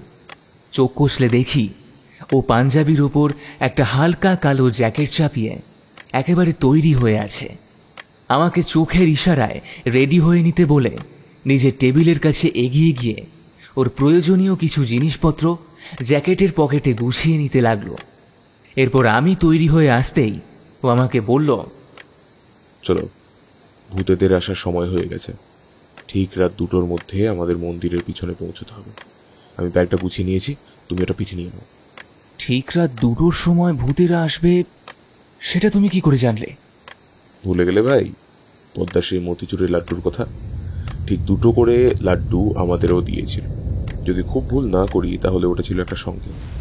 ও আমাদের ঠিক রাত 2টোর সময় মন্দিরের পিছনের দিকে যেতে বলেছিল। ওখানে নিশ্চয়ই কিছু একটা আছে যেটা ও আমাদের দেখাবে। আমি প্রদ্যুম্নর কথা মন্ত্রমুগ্ধর মতো শুনলাম, তবে কিছুই বুঝলাম না। আমরা যখন মন্দিরের পেছনের দিকের সেই ভেঙে পড়া ধ্বংসস্তূপে গিয়ে পৌঁছলাম তখন ঘড়িতে প্রায় 2:10। আমরা পায়ের কোনো শব্দ না করে ধীরে ধীরে সেই দিকে এগিয়ে যেতেই একটা ভাঙা থামের আড়াল থেকে পদ্মাবতী এগিয়ে এলো আর আমাদের কাছে এসে বলল, যাক, আমার ইশারা বুঝতে আপনাদের অসুবিধা হয়নি দেখছি। তবে একটু দেরি করে ফেলেছেন। ওরা এখনই ওই ধ্বংসস্তূপের পিছনের দিকে গেছে। না পদ্মা, তোমার ইশারা বুঝতে অসুবিধা হয়নি ঠিকই, তবে এই মুহূর্তে ভূতের পেছনে ধাওয়া করা কি ঠিক হবে? কেন? আপনারা ওদেরকে গ্রেফতার করবেন না? ওদের বিরুদ্ধে কোনো অপরাধের প্রমাণ তো আমার হাতে নেই পদ্মাবতী। তাহলে কি করে আমি ওদের গ্রেফতার করতে পারি বলো? আমাকে জমিদার বাবু যে কাজের দায়িত্ব দিয়েছেন সেই কাজের সঙ্গে ওরা আদৌ সংযুক্ত কিনা সেটাও আমার জানা নেই। তার থেকে বরং এক কাজ করা যায়, ভূতেরা যেমন তাদের ভৌতিক কাজকর্ম করছে সেরকম করুক, আমরা আমাদের কাজ করতে থাকি। এ কি বলছেন আপনি? ওরা তো জমিদার বাড়ির লুকোনো ধনসম্পত্তি চুরি করার চেষ্টা করছে, তাহলে সেটা অপরাধ নয়? অবশ্যই অপরাধ, কিন্তু সেটা প্রমাণ হওয়ার পর। আমাদের কাছে এখনো পর্যন্ত এরকম কোনো সম্পত্তির খবর নেই যেটা চুরি করার চেষ্টা বা ষড়যন্ত্রের অপরাধে কাউকে গ্রেফতার করা যায়। প্রদ্যুম্নর কথা শুনে পদ্মাবতী বেশ কিছুটা বিমর্ষ হয়ে পড়ল। ওর মুখ দেখে মনে হলো এই ভৌতিক সাজে সজ্জিত হয়ে যারা এসেছে তাদেরকেও চেনে, আর তাদের আমাদের হাতে ধরিয়ে দেওয়ার জন্য ও আমাদের এখানে ডেকে এনেছিল। কিন্তু প্রদ্যুম্ন অন্য কথা বলায় পদ্মাবতীর মনটা ভেঙে পড়ে। ঠিক সেই মুহূর্তেই প্রদ্যুম্ন বলে ওঠে, তুমি চিন্তা করো না পদ্মাবতী, এই জমিদার বাড়ির লুকোনো ধরনের সম্পত্তি সম্পূর্ণ সুরক্ষিত থাকবে, কেউ তা নিয়ে পালাতে পারবে না। আমার মন বলছে তোমার কর্তাবাবুর দাদু এতটা নির্বোধ নন যে সুজা মোহাম্মদের ধনসম্পত্তি এত অবহেলায় ফেলে রাখবেন যে বাইরের যে কেউ এসেই সেটা সহজেই নিয়ে যেতে পারে। আপনি ঠিক কি বলতে চাইছেন বলুন তো? বলবো, সব কিছুই বলবো, তবে এখন নয়, কাল সকালে। এই মুহূর্তে ভূতের দল ফিরে গেলে তুমি আমাদের একবার সেই মাটির গর্তটাই নিয়ে যাবে যেখানে কামানের সেই 5টা গোলা রাখা রয়েছে। আজ রাতে আপাতত আমাদের এটুকুই কাজ, বাকি কাজ কাল সকালে। তারপর আমরা প্রায় আরো 8 ঘন্টা সেখানে অপেক্ষা করার পর দেখতে পেলাম সেই কঙ্কালের মতো পোশাক পরা লোকগুলো সেখান থেকে উঠে চলে গেল। আমরা সে সময় মন্দিরের ভেঙে পড়া থামের আড়ালে অন্ধকারে লুকিয়ে রইলাম যাতে ওরা আমাদের কোনোভাবেই দেখতে না পায়। আর ওরা বেশ কিছুটা এগিয়ে গেলে প্রদ্যুম্ন পদ্মাবতীর উদ্দেশ্যে বলে উঠল, ওরা তোমার পরিচিত, তাই না পদ্মা? প্রদ্যুম্নর কথা শুনে পদ্মা যেন চমকে উঠল। ও চাপা গলায় প্রতিবাদের সুরে বলল, এসব কি বলছেন আপনি? ওরা কোনো একটা অসৎ উদ্দেশ্যে এখানে এসেছে, আর ওরা আমার পরিচিত হতে যাবে কেন? আর যদি পরিচিত হতোই তবে কি আমি আপনাদেরকে ডেকে এনে ওদের অসৎ কাজের জন্য গ্রেফতার করতে বলতাম? ওরা তোমার পরিচিত কিনা জিজ্ঞাসা করেছে পদ্মা, আর পরিচিতর মধ্যে কিন্তু বন্ধুর সাথে সাথে শত্রুও পড়ে, সে কথা তুমি নিশ্চয়ই জানো। হ্যাঁ, সে কথা আমি জানি। তার মানে আপনি বলতে চাইছেন ওরা আমার শত্রু, আর সেই জন্যই ওদের বিরুদ্ধে আমি চক্রান্ত করে ধরিয়ে দিতে চাইছি? বাহ! আচ্ছা, সে আলোচনায় পরে আসবো। তবে ওরা যদি তোমার পরিচিত না হতো তবে আজ যে ঠিক ওরা রাত 2টোর সময় এখানে আসবে সে কথা তুমি জানতে পারতে না। আর খুব সম্ভবত সে কথা তোমাকে মন্দিরে তোমার বাবা মানে মন্দিরের পুরোহিত মশাই বলেছিলেন। যাক, ছাড়ো সেসব কথা। এবার চলো, আমাদের এখন লোহার গোলকগুলো একবার নিজের চোখে দেখে নিয়ে চলো। কোন লোহার গোলক? সুজা মোহাম্মদের পাঠানো সেই অতিরিক্ত একটা করে লোহার গোলক, যেগুলো মন্দিরে তোপ ধ্বনির জন্য এই প্রতাপগড়ে পাঠানো হয়েছিল, সেইগুলো। কেন? সেগুলো কি হবে? আরে আমাদের আগে সেগুলোই দেখাও না, সেগুলো দেখে কি হবে তা তুমি নিজেই বুঝতে পারবে। কিন্তু সেই সমস্ত লোহার গোলকগুলো তো এখানে নেই, সেগুলো আছে মন্দিরের সামনের দিকে, মূল ফটকের পাশে। শোনা যায় আগে যেখানে কামানটা রাখা ছিল তারই পাশে মাটির তলায় একটা প্রকোষ্ঠে সেগুলো অত্যন্ত অযত্নে পড়ে আছে। সেগুলির প্রত্যেকটাতে এতদিনে যথেষ্ট পরিমাণ মরচেও পড়ে গেছে। প্রত্যেকটিতে যে সত্যিই মরচে পড়ছে তা তুমি নিজের চোখে দেখেছো? হ্যাঁ, আমি নিজের চোখে দেখেছি। আসলে বৃষ্টির জল পড়ে লোহায় মরচে পড়ে যাবে এটাই তো স্বাভাবিক। তবে আমি ওদিকে বড় একটা যাই না। মাসখানেক আগে যখন গেছিলাম তখন সেরকমই দেখেছি। ঠিক আছে, তবে এখন একবার আমাদের সেখানে নিয়ে চলো। আর অবিনাশ, ভূতের দল চলে গেছে, এবার তুমি তোমার ব্যাগের মধ্যে রাখা টর্চটা জ্বালতে পারো, তাতে আমাদের পথে চলতে সুবিধা হবে। আমি দেখলাম আগে থেকেই একটা 5 সেলের টর্চ প্রদ্যুম্ন আমার পিঠের ব্যাগে ভরে রেখেছিল। আমি সেটা বের করে জ্বালাতেই সেই জায়গাটা আলোয় ভরে গেল। আর ঠিক সেই মুহূর্তেই মন্দিরের সামনের দিক থেকে একটা গুলি চলার শব্দ পেলাম আমরা। পদ্মা, আমাদের এখনই ওই লোহার গোলকগুলোর কাছে নিয়ে চলো। মনে হচ্ছে আমি যা ভয় পেয়েছিলাম সেটাই হয়েছে। গুলি চলার শব্দ শুনে আমিও চমকে উঠেছিলাম, তবে প্রদ্যুম্ন কি বলতে চাইল সেটা ঠিক করে বুঝতে পারলাম না। তবে সেই গুলির শব্দ লক্ষ্য করে প্রদ্যুম্ন আর পদ্মাবতী সামনের দিকে এগিয়ে গেলে আমিও ওদের পেছনে ছুটলাম। অন্ধকার পথে ভাঙাচোরা ইটের মধ্যে দিয়ে আমার আর প্রদ্যুম্নর হাঁটতে খুব অসুবিধে হলেও দেখলাম পদ্মা খুব সহজেই তার মধ্যে দিয়ে এগিয়ে চলেছে। আর আমরা যতটা দ্রুত পারি ওকে অনুসরণ করলাম। আর মিনিট 3 মধ্যেই মন্দিরের সামনের দিকটায় গিয়ে পৌঁছলাম।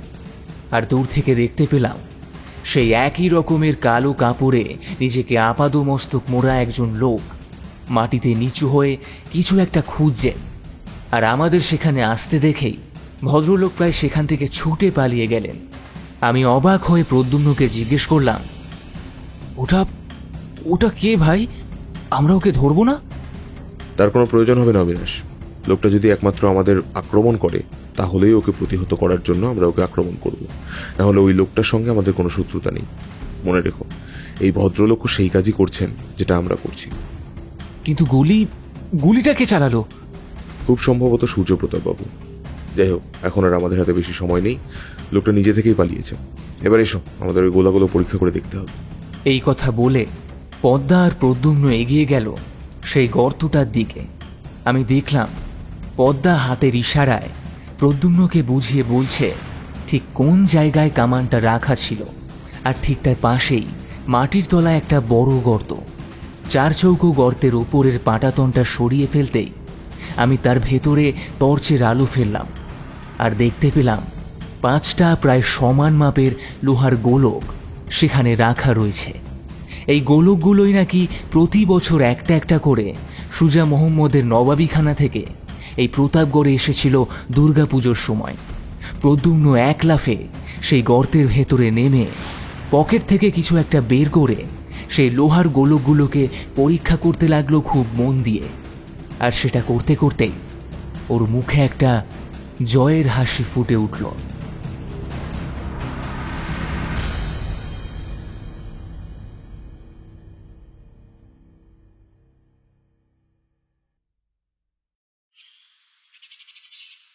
ঘড়িতে তখন সকাল 8:30। সূর্যপ্রতাপবাবুর ঘরে আমি আর প্রদ্যুম্ন এসে ঢুকলাম রতনবাবুর সঙ্গে। আর ঘরে আগে থাকতেই পদ্মাবতী আর জমিদারবাবু স্ত্রী ছিলেন। আগে থাকতেই বলে রাখায় ওনারা আমাদের জন্যই অপেক্ষা করছিলেন। আর আমরা ঘরে ঢুকতেই সূর্যপ্রতাপবাবু বলে উঠলেন, কি প্রদ্যুম্নবাবু বলুন, আমার সেই দলিলের সাংকেতিক চিহ্নের কোনো কিনারা পাওয়া গেছে বা কোনো সমাধান, মানে যেটার সাহায্যে আগামী দিনে সেটা খুঁজে পাওয়া যেতে পারে এরকম আশা অন্তত আমি রাখতে পারি? দেখুন সূর্যপ্রতাপ বাবু, এরকম কোনো বস্তুর পিছনে আমি ছুটে চলতে নারাজ যেটার পৃথিবীতে কোনো অস্তিত্বই নেই। তাই আপনাকে প্রথমেই বলি, আপনার দলিল সংক্রান্ত সেই সাংকেতিক চিহ্ন সমাধান করা আমার পক্ষে সম্ভব নয়। সে কি বলছেন মশাই? পৃথিবীতে সেটার কোনো অস্তিত্ব নেই? এই আবার কি করে সম্ভব? আমি যে আপনাকে বললাম। আপনি আমাদের যে কথা বলেছেন সেটা নিছক একটা বানানো গল্প ছাড়া আর কিছু নয়। আপনার সাথে কথা শেষ হবার পরেই আমি কলকাতা পুলিশের হেডকোয়ার্টারে লালবাজারে অফিসার শ্রী প্রলয় সেনকে ব্যারিস্টার শ্রী রামতনু বন্দ্যোপাধ্যায়ের সঙ্গে কথা বলতে বলেছিলাম। প্রলয় আমার অত্যন্ত পরিচিত বন্ধু, আর প্রলয়কে রামতনুবাবু জানিয়েছেন আপনার দলিলের সঙ্গে একটা কাগজ থাকলেও তাতে এরকম কোনো কিছুই ছিল না যাতে করে মহামূল্যবান কোনো ধনসম্পত্তির হদিশ তাতে লুকোনো আছে বলে মনে হয়। আর নিমাইবাবু বলে যে ভদ্রলোকের কথা আপনি বলছেন সেটি সম্পূর্ণ আপনার তৈরি করা একটি কাল্পনিক চরিত্র। আমি আমাদের ঘরে টেবিলে থাকা কিছু পুরনো স্থানীয় সংবাদপত্রে দেখেছি একটা ধারাবাহিক রম্য রচনা প্রকাশিত হতে। সেখানে একটি হাস্য কৌতুকময় গোয়েন্দা চরিত্র আছে যার নাম নিমাই। খুব সম্ভবত সেই হাস্যরসাত্মক ধারাবাহিক উপন্যাসটা পড়েই আপনি এই নিমাই নামের চরিত্রটির আমদানি করেছেন। যিনি নাকি আপনাকে বলেছেন ওই সংকেতগুলোর মধ্যে কোনো একটা গুপ্তধনের রহস্য সূত্র লুকিয়ে আছে, যেটা আদতে সম্পূর্ণটাই আপনার বানানো। আমি ভুল বললে আপনি সংশোধন করে দেবেন। তার মানে আপনার কাছে সেই সংকেতগুলোর কোনো সমাধান সূত্র নেই, বা আপনি খুঁজে বার করতে পারেননি, আর নিজের অক্ষমতা ঢাকার জন্য বলছেন আমি নাকি মিথ্যে গল্প বলছি। এই তাহলে আপনার গোয়েন্দাগিরির নমুনা, তাই তো? যেভাবে আপনি ব্যাপারটাকে বর্ণনা করে আনন্দ পান সেটা আপনার ব্যাপার, তবে আপনার বিচক্ষণতার উপরে ভরসা রেখে এটুকু বলতেই পারি, যদি সেই দলিলের সঙ্গে জুড়ে থাকা কাগজটা সত্যিই সেরকম দরকারি কিছু হতো এবং আপনি সেই সমস্ত সাংকেতিক চিহ্নের রহস্য উদ্ঘাটন করতে উদ্গ্রীব হতেন, তবে তা অবহেলায় অন্য কারোর কাছে ফেলে রাখতেন না। এতটা নির্বোধের মতো সিদ্ধান্ত আপনার কাছ থেকে আশা করা যায় কি? আর যদি ধরি সেটা নয়, এরকম কাগজ সত্যিই আছে, তবে আপনি আমাদের মিথ্যা বলেছেন। আশা করি এই কথাটা আপনি স্বীকার করবেন। আমি লক্ষ্য করে দেখলাম প্রদ্যুম্নর উল্টো চাপে সূর্যপ্রতাপবাবু কিছু একটা বলতে চেয়েও হঠাৎ করেই যেন চুপ করে গেলেন। আর ঠিক তখনই ওনার স্ত্রী বলে উঠলেন, আচ্ছা তুমি একটু চুপ করো তো বাবু। প্রদ্যুম্ন বাবু ওনার তদন্তের কাজ কতটা এগোতে পারলেন সেটা ওনাকে বলতে দাও। আর কথাটা তো সত্যি, ওই সাংকেতিক চিহ্ন লেখা কাগজটা আমরা ওনাকে দেখাতেই পারিনি, আর তুমি সেটা কোনোদিন আমাকেও দেখাওনি। আপনাদের আমি নিশ্চিত করেই বলছি, এরকম কোনো কাগজ আদৌ নেই। তবে যদি সূর্যপ্রতাপবাবু নিজে মুখে তা স্বীকার না করেন, তবে আমার কিছু করার নেই। তাহলে আপনাদের তদন্তের কাজ কিছুই এগোয়নি, তাই তো? সে কি বলছেন? ভগবান ব্রহ্মার কাটা সেই 5 নম্বর মাথা, যেটা আপনি খোঁজার জন্য আমাকে ডেকে পাঠিয়েছিলেন, সে কাজ আমি সম্পূর্ণ করেছি। আচ্ছা, আমাকে একটা কথা বলুন তো সূর্যপ্রতাপবাবু, যদি সেই দলিল এবং কাগজ মন্দিরের কুলুঙ্গিতে রাখা থাকতো আপনার পিতামহের পিতামহ শ্রীযুক্ত কালীকিঙ্কর রায়চৌধুরী মশাইয়ের সময় থেকে, তাহলে আপনার পিতামহ শ্রীযুক্ত মিহির রঞ্জন বাবুর আমলে নবাবী সৈন্যর মন্দির এবং দুর্গা দালান ভাঙচুরের সময় তা অক্ষত রইল কি করে? বিশেষ করে নবাবী সৈন্যরা যখন সুজা মোহাম্মদের ধনসম্পত্তির খোঁজেই এসেছিল। বুঝতে পারছি, আপনি আমার পরিবারের ইতিহাসটা বেশ ভালো করেই অধ্যয়ন করেছেন। না স্যার, তা একেবারেই নয়।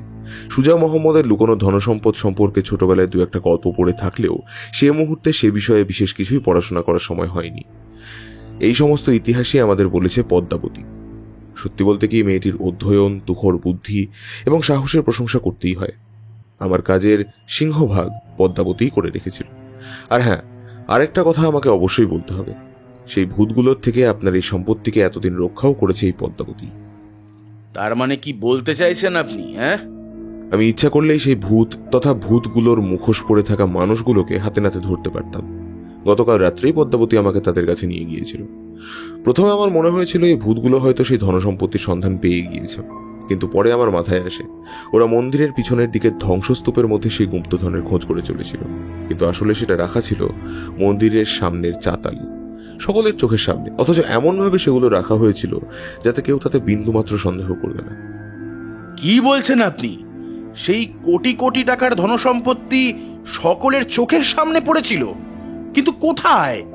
আমি সে কথা আপনাদের বলবো, কিন্তু তার আগে আপনাকে এ কথা স্বীকার করতে হবে যে আপনি আমাকে এই সুজা মোহাম্মদের সম্পত্তি খোঁজার জন্যই ডেকেছেন, আর সে কথা আমার কাছে গোপন করে গিয়ে ওই সাংকেতিক চিহ্নের গল্প বলেছেন। তার কারণ আপনার বিশ্বাস ছিল সাংকেতিক চিহ্নের মধ্যে লুকোনো রহস্যের সমাধানে আমি যদি সফল হতে পারি, তাহলে আপনার সেই সম্পত্তি খুঁজে পাওয়ার কাজ সম্পূর্ণ হবে, আর কিছুতেই কেউ সে ব্যাপারে কোনো সন্দেহ করতে পারবে না। সম্পত্তি খুঁজে পাওয়া গেলে আপনার বানানো গল্প মতো লোকে জানবে সেটা সুজা মোহাম্মদের থেকেও আরো অন্তত 100 বছর আগেকার পুরনো সম্পত্তি। তার মানে সরকারি খাতায় যার কোনো রেকর্ড নেই, এবং তাতে প্রমাণিত হবে এটা আপনার পারিবারিক সম্পত্তি, মুর্শিদাবাদের নবাব সুজা মোহাম্মদের নয়। ফলে পুরো সম্পত্তিটাই সরকারকে ঠকিয়ে আপনি করায়ত্ত করতে পারবেন। কি ঠিক বলছি তো জমিদার শ্রী সূর্যপ্রতাপ রায়চৌধুরী মহাশয়? জমিদার বাবুর মুখ চোখের অভিব্যক্তি দেখে বুঝতে পারলাম প্রদ্যুম্নর তীক্ষ্ণ বাক্যবাণে উনি রীতিমতো বিপর্যস্ত হয়ে পড়েছেন, আর শেষে একেবারেই হাল ছেড়ে দিয়ে বলে উঠলেন, ঠিক আছে, আমি স্বীকার করে নিচ্ছি। এবার দয়া করে আমাকে বলুন, নবাব সুজা মোহাম্মদের ধনসম্পত্তি আমি ফিরে পাবো কিনা? মানে তার কি কোনো সম্ভাবনা আদৌ আছে? সুজা মোহাম্মদের ধনসম্পত্তি আপনি পাবেন কিনা জানি না, তবে ভগবান ব্রহ্মার কেটে যাওয়া 5ম মাথাটা আমি আপনাকে খুঁজে দেব। হ্যাঁ, আপনি ঠিকই বলেছেন। আমি আপনার কথা স্বীকার করে নিচ্ছি, আর এত মিথ্যে কথা নিয়ে টানাপোড়েন করে আর কোনো লাভও নেই। কিন্তু এ কথাটা সত্যি যে ব্রহ্মার ওই 5 নম্বর কাটা মাথাটার কথা আমি আমার পরিবারে বহুবার শুনেছি।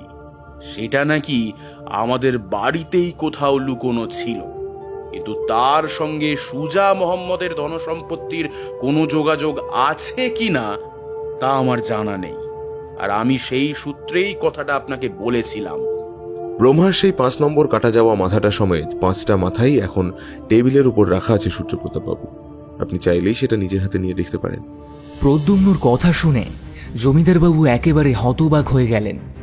তারপর কিছুটা ধীর পায়ে হেঁটে টেবিলের সামনে পৌঁছে দেখলেন টেবিলের উপরে সত্যিই 5টা গোলাকার বস্তু রাখা রয়েছে, যার উপর একটা চাদর বিছানো। জমিদার বাবু, এই আপনার ব্রহ্মার 5টা মাথা, আর এর মধ্যেই লুকোনো রয়েছে সুজা মোহাম্মদের সম্পত্তি। কি বলছেন আপনি? পাগল হয়ে গেছেন নাকি? তার মানে এই গোলকগুলো সব লোহার নয়, সোনার? না সূর্যপ্রতাপ বাবু, যদি সেটা হতো তাহলে এগুলোকে চুম্বকের সাহায্যে পরীক্ষা করলেই বোঝা যেত এগুলো লোহার নয়, সোনার বা অন্য কোনো ধাতুর। আর আপনার বাড়িতে এই মাঝের সময়কালে যতবার এর খোঁজ হয়েছে তাতে সেটা ধরাও পড়ে যেত সহজেই। তাই নবাব সুজা মোহাম্মদ অত্যন্ত বুদ্ধি করে এই ফাঁপা লোহার গোলকগুলোকে তৈরি করান, যার ভিতরের প্রকোষ্ঠে কিছু লুকিয়ে রাখা যায়, আর চুম্বক দিয়ে পরীক্ষা করলে সেটা ধরাও না পড়ে। তার মানে গোলকগুলোর ভেতরটা ফাঁপা। কিন্তু তুমি সেটা কি করে বুঝলে প্রদ্যুম্ন? অত্যাধুনিক আল্ট্রাসাউন্ড গান দিয়ে পরীক্ষা করে দেখলেই সেটা বোঝা যাবে অবিনাশ। কোনো লোহার গোলকগুলো নিরেট আর কোনোগুলো ফাঁপা। আমি আর পদ্মা কাল রাত্রে সেটা পরীক্ষা করে দেখেছি। তার মানে এই বাইরের লোহার খোলসটা গলিয়ে তবেই এই ভেতরের সোনাদানা পাওয়া যাবে, তাই তো? বাইরের লোহার খোল তাপ দিয়ে গলালে কি ভিতরে সোনা অবিকৃত থাকবে জমিদার বাবু? সেটা খুব নির্বোধের মতো সিদ্ধান্ত হয়ে যাবে নাকি? আপনি তো তবে সেই সুজা মোহাম্মদের লুকোনো সোনার ভান্ডার নিজে হাতে পাবেন না। লোহা গলার আগেই ওই উচ্চ তাপমাত্রায় সোনা গলে যাবে, আর আপনি কিছুই পাবেন না। প্রদ্যুম্নর কথা শুনে সূর্যপ্রতাপ বাবু একেবারে ভেঙে পড়েন। আর ঠিক তখনই পদ্মা বলে ওঠে, আচ্ছা প্রদ্যুম্ন বাবু, একটা কথা বলুন, এই লোহার খোলকের ভিতরে যদি সত্যি সোনা থেকে থাকে তবে সেটা তার ভিতরে ভরা হয়েছিল কি করে? আর যদি সেটা ভরা হয়েও থাকে তাহলে সেই একই পথে সেটা তো বের করাও সম্ভব। একদম ঠিকই বলেছ পদ্মা। আমি গতকাল সারা রাত ধরে এই গোলকগুলোকে খুব ভালো করে লক্ষ্য করেছি। সাধারণ মানুষ যাতে বুঝতে না পারে তাই এর গায়ে রঙের প্রলেপ দিয়ে আসল সমাধান সূত্রটা লুকিয়ে রাখা হয়েছে। সাধারণত কামানের গোলায় কখনো রং করা হয় না, কিন্তু এগুলোকে রং করা অবস্থায় দেখেই আমার সন্দেহ হয়েছিল। তারই মাঝে মাঝে কিছু জায়গায় রং উঠে গিয়ে মরচে বেরিয়ে পড়েছে, কিন্তু সেগুলোকে পরিষ্কার করতেই আমার কাছে সমাধান সূত্রটা পরিষ্কার হয়ে যায়। এই কথা বলে প্রদ্যুম্ন সেই কাপড়ের আবরণটা সরিয়ে দিলে দেখতে পাওয়া যায় টেবিলের উপরে পরিষ্কার চকচকে 5টা লোহার গোলক রাখা, তার প্রতিটার মাঝখানে একটা করে সংখ্যা লেখা, আর সেটা কোন সালে পাঠানো লেখা রয়েছে সেই সালটাও। আর প্রদ্যুম্ন সেই সাল হিসেবেই পরপর গোলকগুলোকে সাজিয়ে রেখেছিল টেবিলের উপরে। দেখুন জমিদার বাবু, প্রতিটা গোলকের গায়ে একটা করে সংখ্যা লেখা। খুব সম্ভবত দুর্গাপুজোর সময় তোপধ্বনির জন্য সুজা মোহাম্মদ যখন লোহার গোলকগুলোকে পাঠাতেন তাতে উনি আগে থাকতে সেই বারের সংখ্যা লিখেই পাঠাতেন, আর এই সংখ্যাই ছিল নির্দেশ যে কোন গোলকটি আসল আর কোনটি নকল। আর সেটা দেখেই মিহিরবাবু চিনতে পারতেন। আর বছর অনুসারে পর পর এই 5টা সংখ্যা জুড়লে যেটা দাঁড়ায় সেটা হলো 5, 6, 3, 9, 5। এবার দেখার বিষয় হলো এই সংখ্যাটি কি। আমি এই গোলকগুলোর গায়ে একটা অতি সূক্ষ্ম চাবির ছিদ্র দেখতে পেয়েছি। তার মানে এগুলো খোলার নিশ্চয়ই কোনো চাবি আছে, কিন্তু প্রশ্ন হলো সেই চাবিটা কোথায় আছে। আপনি কি বলছেন আমি কিছুই বুঝতে পারছি না। এত বড় বাড়িতে এভাবে কোনো চাবি খুঁজে বের করা তো অসম্ভব। সব থেকে বড় কথা হচ্ছে সেটা কোথায় থাকতে পারে সেরকম তো কোনো সম্ভাব্য জায়গা আমার অন্তত জানাও নেই। আপনি জানেন জমিদার বাবু, আর জানেন বলেই সেই জায়গাটাকে অত্যন্ত সুরক্ষিতভাবে আপনি সংরক্ষণ করে রেখেছেন। তবে এখন আর আপনার সাথে কথা বাড়িয়ে সময় নষ্ট করে লাভ নেই। পদ্মা, চলো, আমাদের কালী ঠাকুরের মন্দিরে যেতে হবে। প্রদ্যুম্নর পিছু পিছু আমরাও এগিয়ে গেলাম কালী মন্দিরের দিকে, আর সেখান থেকে সরাসরি সেই গুপ্ত কুলুঙ্গের দিকে, যার ভেতরেই নাকি সেই নামধামহীন দলিল পাওয়া গিয়েছিল। প্রদ্যুম্নর কথা মতো পদ্মাবতী একটা টর্চের আলো সেই কুলুঙ্গির ভিতর ফেলতেই সেখানে পরিষ্কার একটা সিন্দুকের দরজা আমরা দেখতে পেলাম। তার মুখে একটা বিশেষ তালা দিয়ে সেটা বন্ধ করা। নিন জমিদার বাবু, এবার আপনি নিজে হাতে কুলুঙ্গির মধ্যে রক্ষিত সিন্দুক থেকে চাবিটা বের করুন। মন্দির সংস্কার করার সময় এই সিন্দুক আপনি দেখতে পাননি, এটা হতে পারে না, কিন্তু সেখানে কি আছে বুঝতে পারেননি আপনি, এ কথাও ঠিক। তার কারণে এই সিন্দুক খোলার জন্য যে সংখ্যাগুলোর প্রয়োজন তা আপনার জানা ছিল না, তবে আপনি এটা বুঝেছিলেন এতে এমন কিছু আছে যেটা ভীষণ গুরুত্বপূর্ণ, আর কোনো বিশেষ সংখ্যা দিয়েই এটা খুলবে। আর সেটা কি সেটা জানার জন্যই আপনি আমাদের ডেকে আনেন। আমরা আমাদের কাজ করে দিয়েছি। এই সিন্দুক খোলার সমাধান সূত্র 5টি সংখ্যা 5, 6, 3, 9, 5। আশা করি এবার আপনি আপনার সিন্দুক খুলতে পারবেন, আর সেটা খুলে আপনি পেয়ে যাবেন আপনার একান্ত কাঙ্ক্ষিত সুজা মোহাম্মদের ধনভাণ্ডারের চাবি। কিন্তু প্রদ্যুম্ন, তুমি যে বললে ওই লোহার গোলকগুলোর মধ্যে আসল ধনসম্পত্তি লুকোনো আছে। সে তো অবশ্যই আছে, কিন্তু খুব সম্ভবত এই গোলকগুলো খোলার চাবিটা আছে এই সিন্দুকের মধ্যে।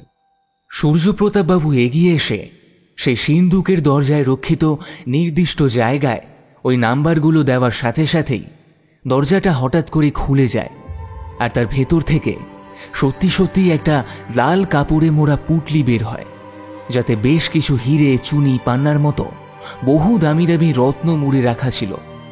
আর সব কিছুর নিচ থেকে বের হয় একটা ছোট্ট লোহার চাবি। তখন আর কারুরই বুঝতে বাকি নেই প্রদ্যুম্নর অনুমানই সঠিক। এই চাবি হলো সেই গোলকের দরজা খোলার আসল সমাধান সূত্র। সেটা নিয়ে আমরা আবারও ফিরে গেলাম জমিদার বাড়ির বৈঠকখানায়, আর সেই চাবির সাহায্যে লোহার সেই গোলকগুলো সহজেই খুলে গেল। আর আমরা দেখতে পেলাম প্রদ্যুম্নর অনুমানই একেবারে সঠিক। একটা প্রায় 2 ইঞ্চি মোটা লোহার চাদরের ভেতরে সযত্নে রক্ষিত নিখাত সোনার তৈরি এক একটি গোলক, নবাব সুজা মোহাম্মদের গুপ্তধন। নিজের পরিবারের অন্তর্কলহের খবর আগে থাকতেই ছিল নবাব সুজা মোহাম্মদের কাছে, আর সেই কারণেই নিজের সম্পত্তি যাতে বেহাত না হয়ে যায় তাই ওনার বন্ধুস্থানীয় এবং বিশ্বস্ত মিহির রঞ্জন বাবুর কাছে পাঠিয়ে দিয়েছিলেন সুজা মোহাম্মদ, যাতে পারিবারিক বিবাদ মিটে গেলে উনি সেগুলো ফেরত নিতে পারেন। কিন্তু বাস্তবে ঘটে ঠিক উল্টোটাই। নিজের পরিবারের হাতেই নিজে খুন হওয়ার পরে ওনার সে সম্পত্তি মিহিরবাবুর কাছেই রয়ে যায়। পরে সন্দেহবশত ওনার উত্তরাধিকারীরা প্রতাপগড় আক্রমণ করে তার খোঁজ করলেও কিছুই সেদিন খুঁজে পায় না।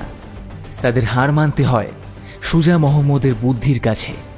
আর এই এতদিন পর প্রদ্যুম্নর হাত দিয়ে সেই রত্নভাণ্ডার সূর্যপ্রতাপ বাবুর হাতে আসে। তাহলে সূর্যপ্রতাপ বাবু, আমাদের কাজ এখানেই শেষ। আমাদের আপনি যে কারণে ডেকেছিলেন তা আমরা সম্পূর্ণ করে দিলাম। এবার আপনাকে দুটো কথা বলি। আপনার হয়তো মনে হবে পদ্মা আপনাদের সম্পত্তি এতদিন রক্ষা করেছে কিভাবে। হ্যাঁ, এটা সত্যি যে আমার একটা কৌতূহল রয়েছে। আচ্ছা, পদ্মা কি তবে জানতো এই গুপ্তধনের কথা? আমার মনে হয় এটা আমার থেকে পদ্মা নিজেই ভালো বলতে পারবে। পদ্মা, জমিদারবাবু কি জিজ্ঞাসা করছেন, উত্তর দাও। হ্যাঁ কর্তাবাবু, আমি জানতাম। আমি আপনাকে রামতনু বাবুর সঙ্গে কথা বলতে শুনেছিলাম, আর কথা প্রসঙ্গে সে কথাটা আমি বাবাকে বলেছিলাম। আর তারপর থেকেই আমার ভাইরা সেই গুপ্তধনের সন্ধানে এই বাড়িতে চড়াও হয়। সে কথা আমি জানতাম, আর জানতাম বলেই সেই গুপ্তধন তাদের হাত থেকে রক্ষা করার জন্য তাদের বলেছিলাম সেটা সম্ভবত বাড়ির পিছনে ভেঙে পড়া অংশে কোথাও একটা মাটির নিচে লুকানো আছে। আমায় ক্ষমা করবেন কর্তাবাবু, এই মিথ্যেটা না বললে আমি সেই গুপ্তধন রক্ষা করতে পারতাম না। ওরা ঠিক কিছু না কিছু করে সেটাকে উঠিয়ে নিয়ে আসতো। এবার আপনি বুঝতে পেরেছেন তো জমিদারবাবু, ওই কঙ্কালগুলো আর কেউ নয়, পদ্মার নিজের বৈমাত্রীয় ভাইরা। কিন্তু ও আপনাদের প্রতি শ্রদ্ধা এবং ভালোবাসায় তাদের সেই গুপ্তধনের কাছে পৌঁছতে দেয়নি। হ্যাঁ, সে কথা আমি বেশ বুঝতে পেরেছি। তবে গতকাল রাতে ওদের মধ্যে একটা আমার হাতে প্রায় মরতে বসেছিল। একটুর জন্য গুলিটা লক্ষ্যভ্রষ্ট হয়েছে। না সূর্যপ্রতাপ বাবু, আপনি কাল যাকে গুলি চালিয়েছিলেন তিনি ওদের মধ্যে কেউ ছিলেন না। তার কালো পোশাকে কোনো সাদা কঙ্কালের ছাপ না থাকায় আমি তখনই বুঝতে পেরেছিলাম সেই লোকটি ওই 3 জনের মধ্যে কেউ নয়। তবে তবে সে কে? সে কি অন্য কেউ? গতকাল যখন আমি প্রলয়ের কাছে ব্যারিস্টার রামতনু বাবুর ব্যাপারে খোঁজ নিতে বলেছিলাম, তখনও বলে রামতনু বাবু তখন কলকাতায় ছিলেন না, ওনার গ্রামের বাড়িতে গিয়েছিলেন। তাই আমার সন্দেহ আসলে ওই চতুর্থ অজ্ঞাত পরিচয় ব্যক্তি আর কেউ নন, রামতনু বাবুই ছিলেন।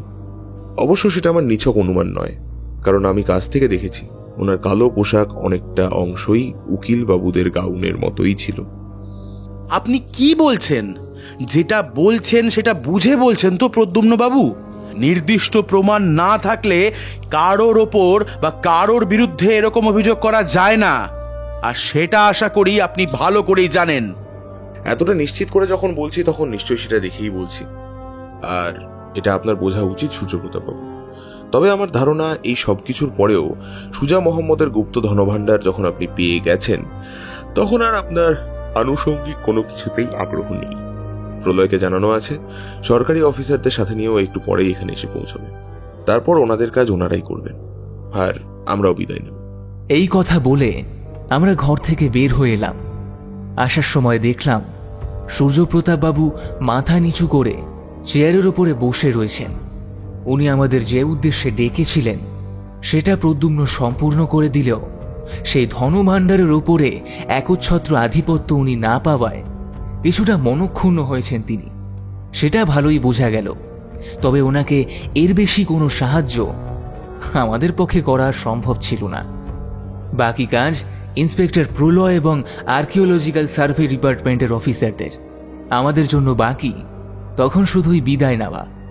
তবে মনে মনে একটা প্রশান্তি কাজ করছিল। কোনো রকম সাহায্য ছাড়াই এই লড়াইটাও আমরা সফলভাবে শেষ করলাম। তবে হ্যাঁ, এই জন্য আমরা চিরদিন পদ্মাবতীর উপর কৃতজ্ঞ থাকব। সত্যি ওকে বাহবা দিতেই হয়।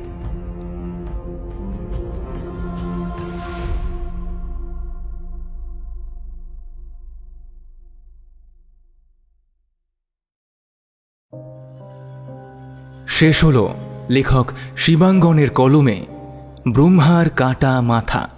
আজকের গল্পে কথকের ভূমিকায় ছিলাম আমি সৌভিক। গল্পে প্রদ্যুম্নর চরিত্রে মৈনাক, রতনের চরিত্রে দিব্যেন্দু, পদ্মাবতীর চরিত্রে মৌপিয়া, সূর্যপ্রতাপের চরিত্রে রমাকান্ত, কত্তামায়ের চরিত্রে পূজা। গল্পের শব্দ সংযোজন এবং আবহ নির্মাণে সৃজা এবং আমি সৌভিক। গল্পের নাট্যরূপ নির্মাণে মৈনাক। এই সুন্দর পোস্টারটি ডিজাইন করেছেন সূর্য। তবে কেমন লাগলো আজকের গল্পটি কমেন্ট বক্সে জানাতে ভুলবেন না যেন। গল্পটি আপনাদের ভালো লেগে থাকলে অবশ্যই গল্পটি আপনার বন্ধু এবং পরিবারের সঙ্গে শেয়ার করে দিন। আরও এরকম নিত্য নতুন গল্প শুনতে এখনই সাবস্ক্রাইব করুন আমাদের ইউটিউব চ্যানেলে, আর পাশে থাকা বেল আইকনটিকে অল করে দিতে কিন্তু ভুলবেন না, যাতে আমাদের সমস্ত গল্পের নোটিফিকেশন আপনার কাছে সবার আগে পৌঁছে যায়। তবে আজ চলি, আগামী সপ্তাহে ফিরে আসব আরও একটি নতুন এবং রোমাঞ্চকর গল্প নিয়ে। ততক্ষণ ভালো থাকুন, সুস্থ থাকুন এবং শুনতে থাকুন রহস্য, রোমাঞ্চ, থ্রিলার এবং গপ্প।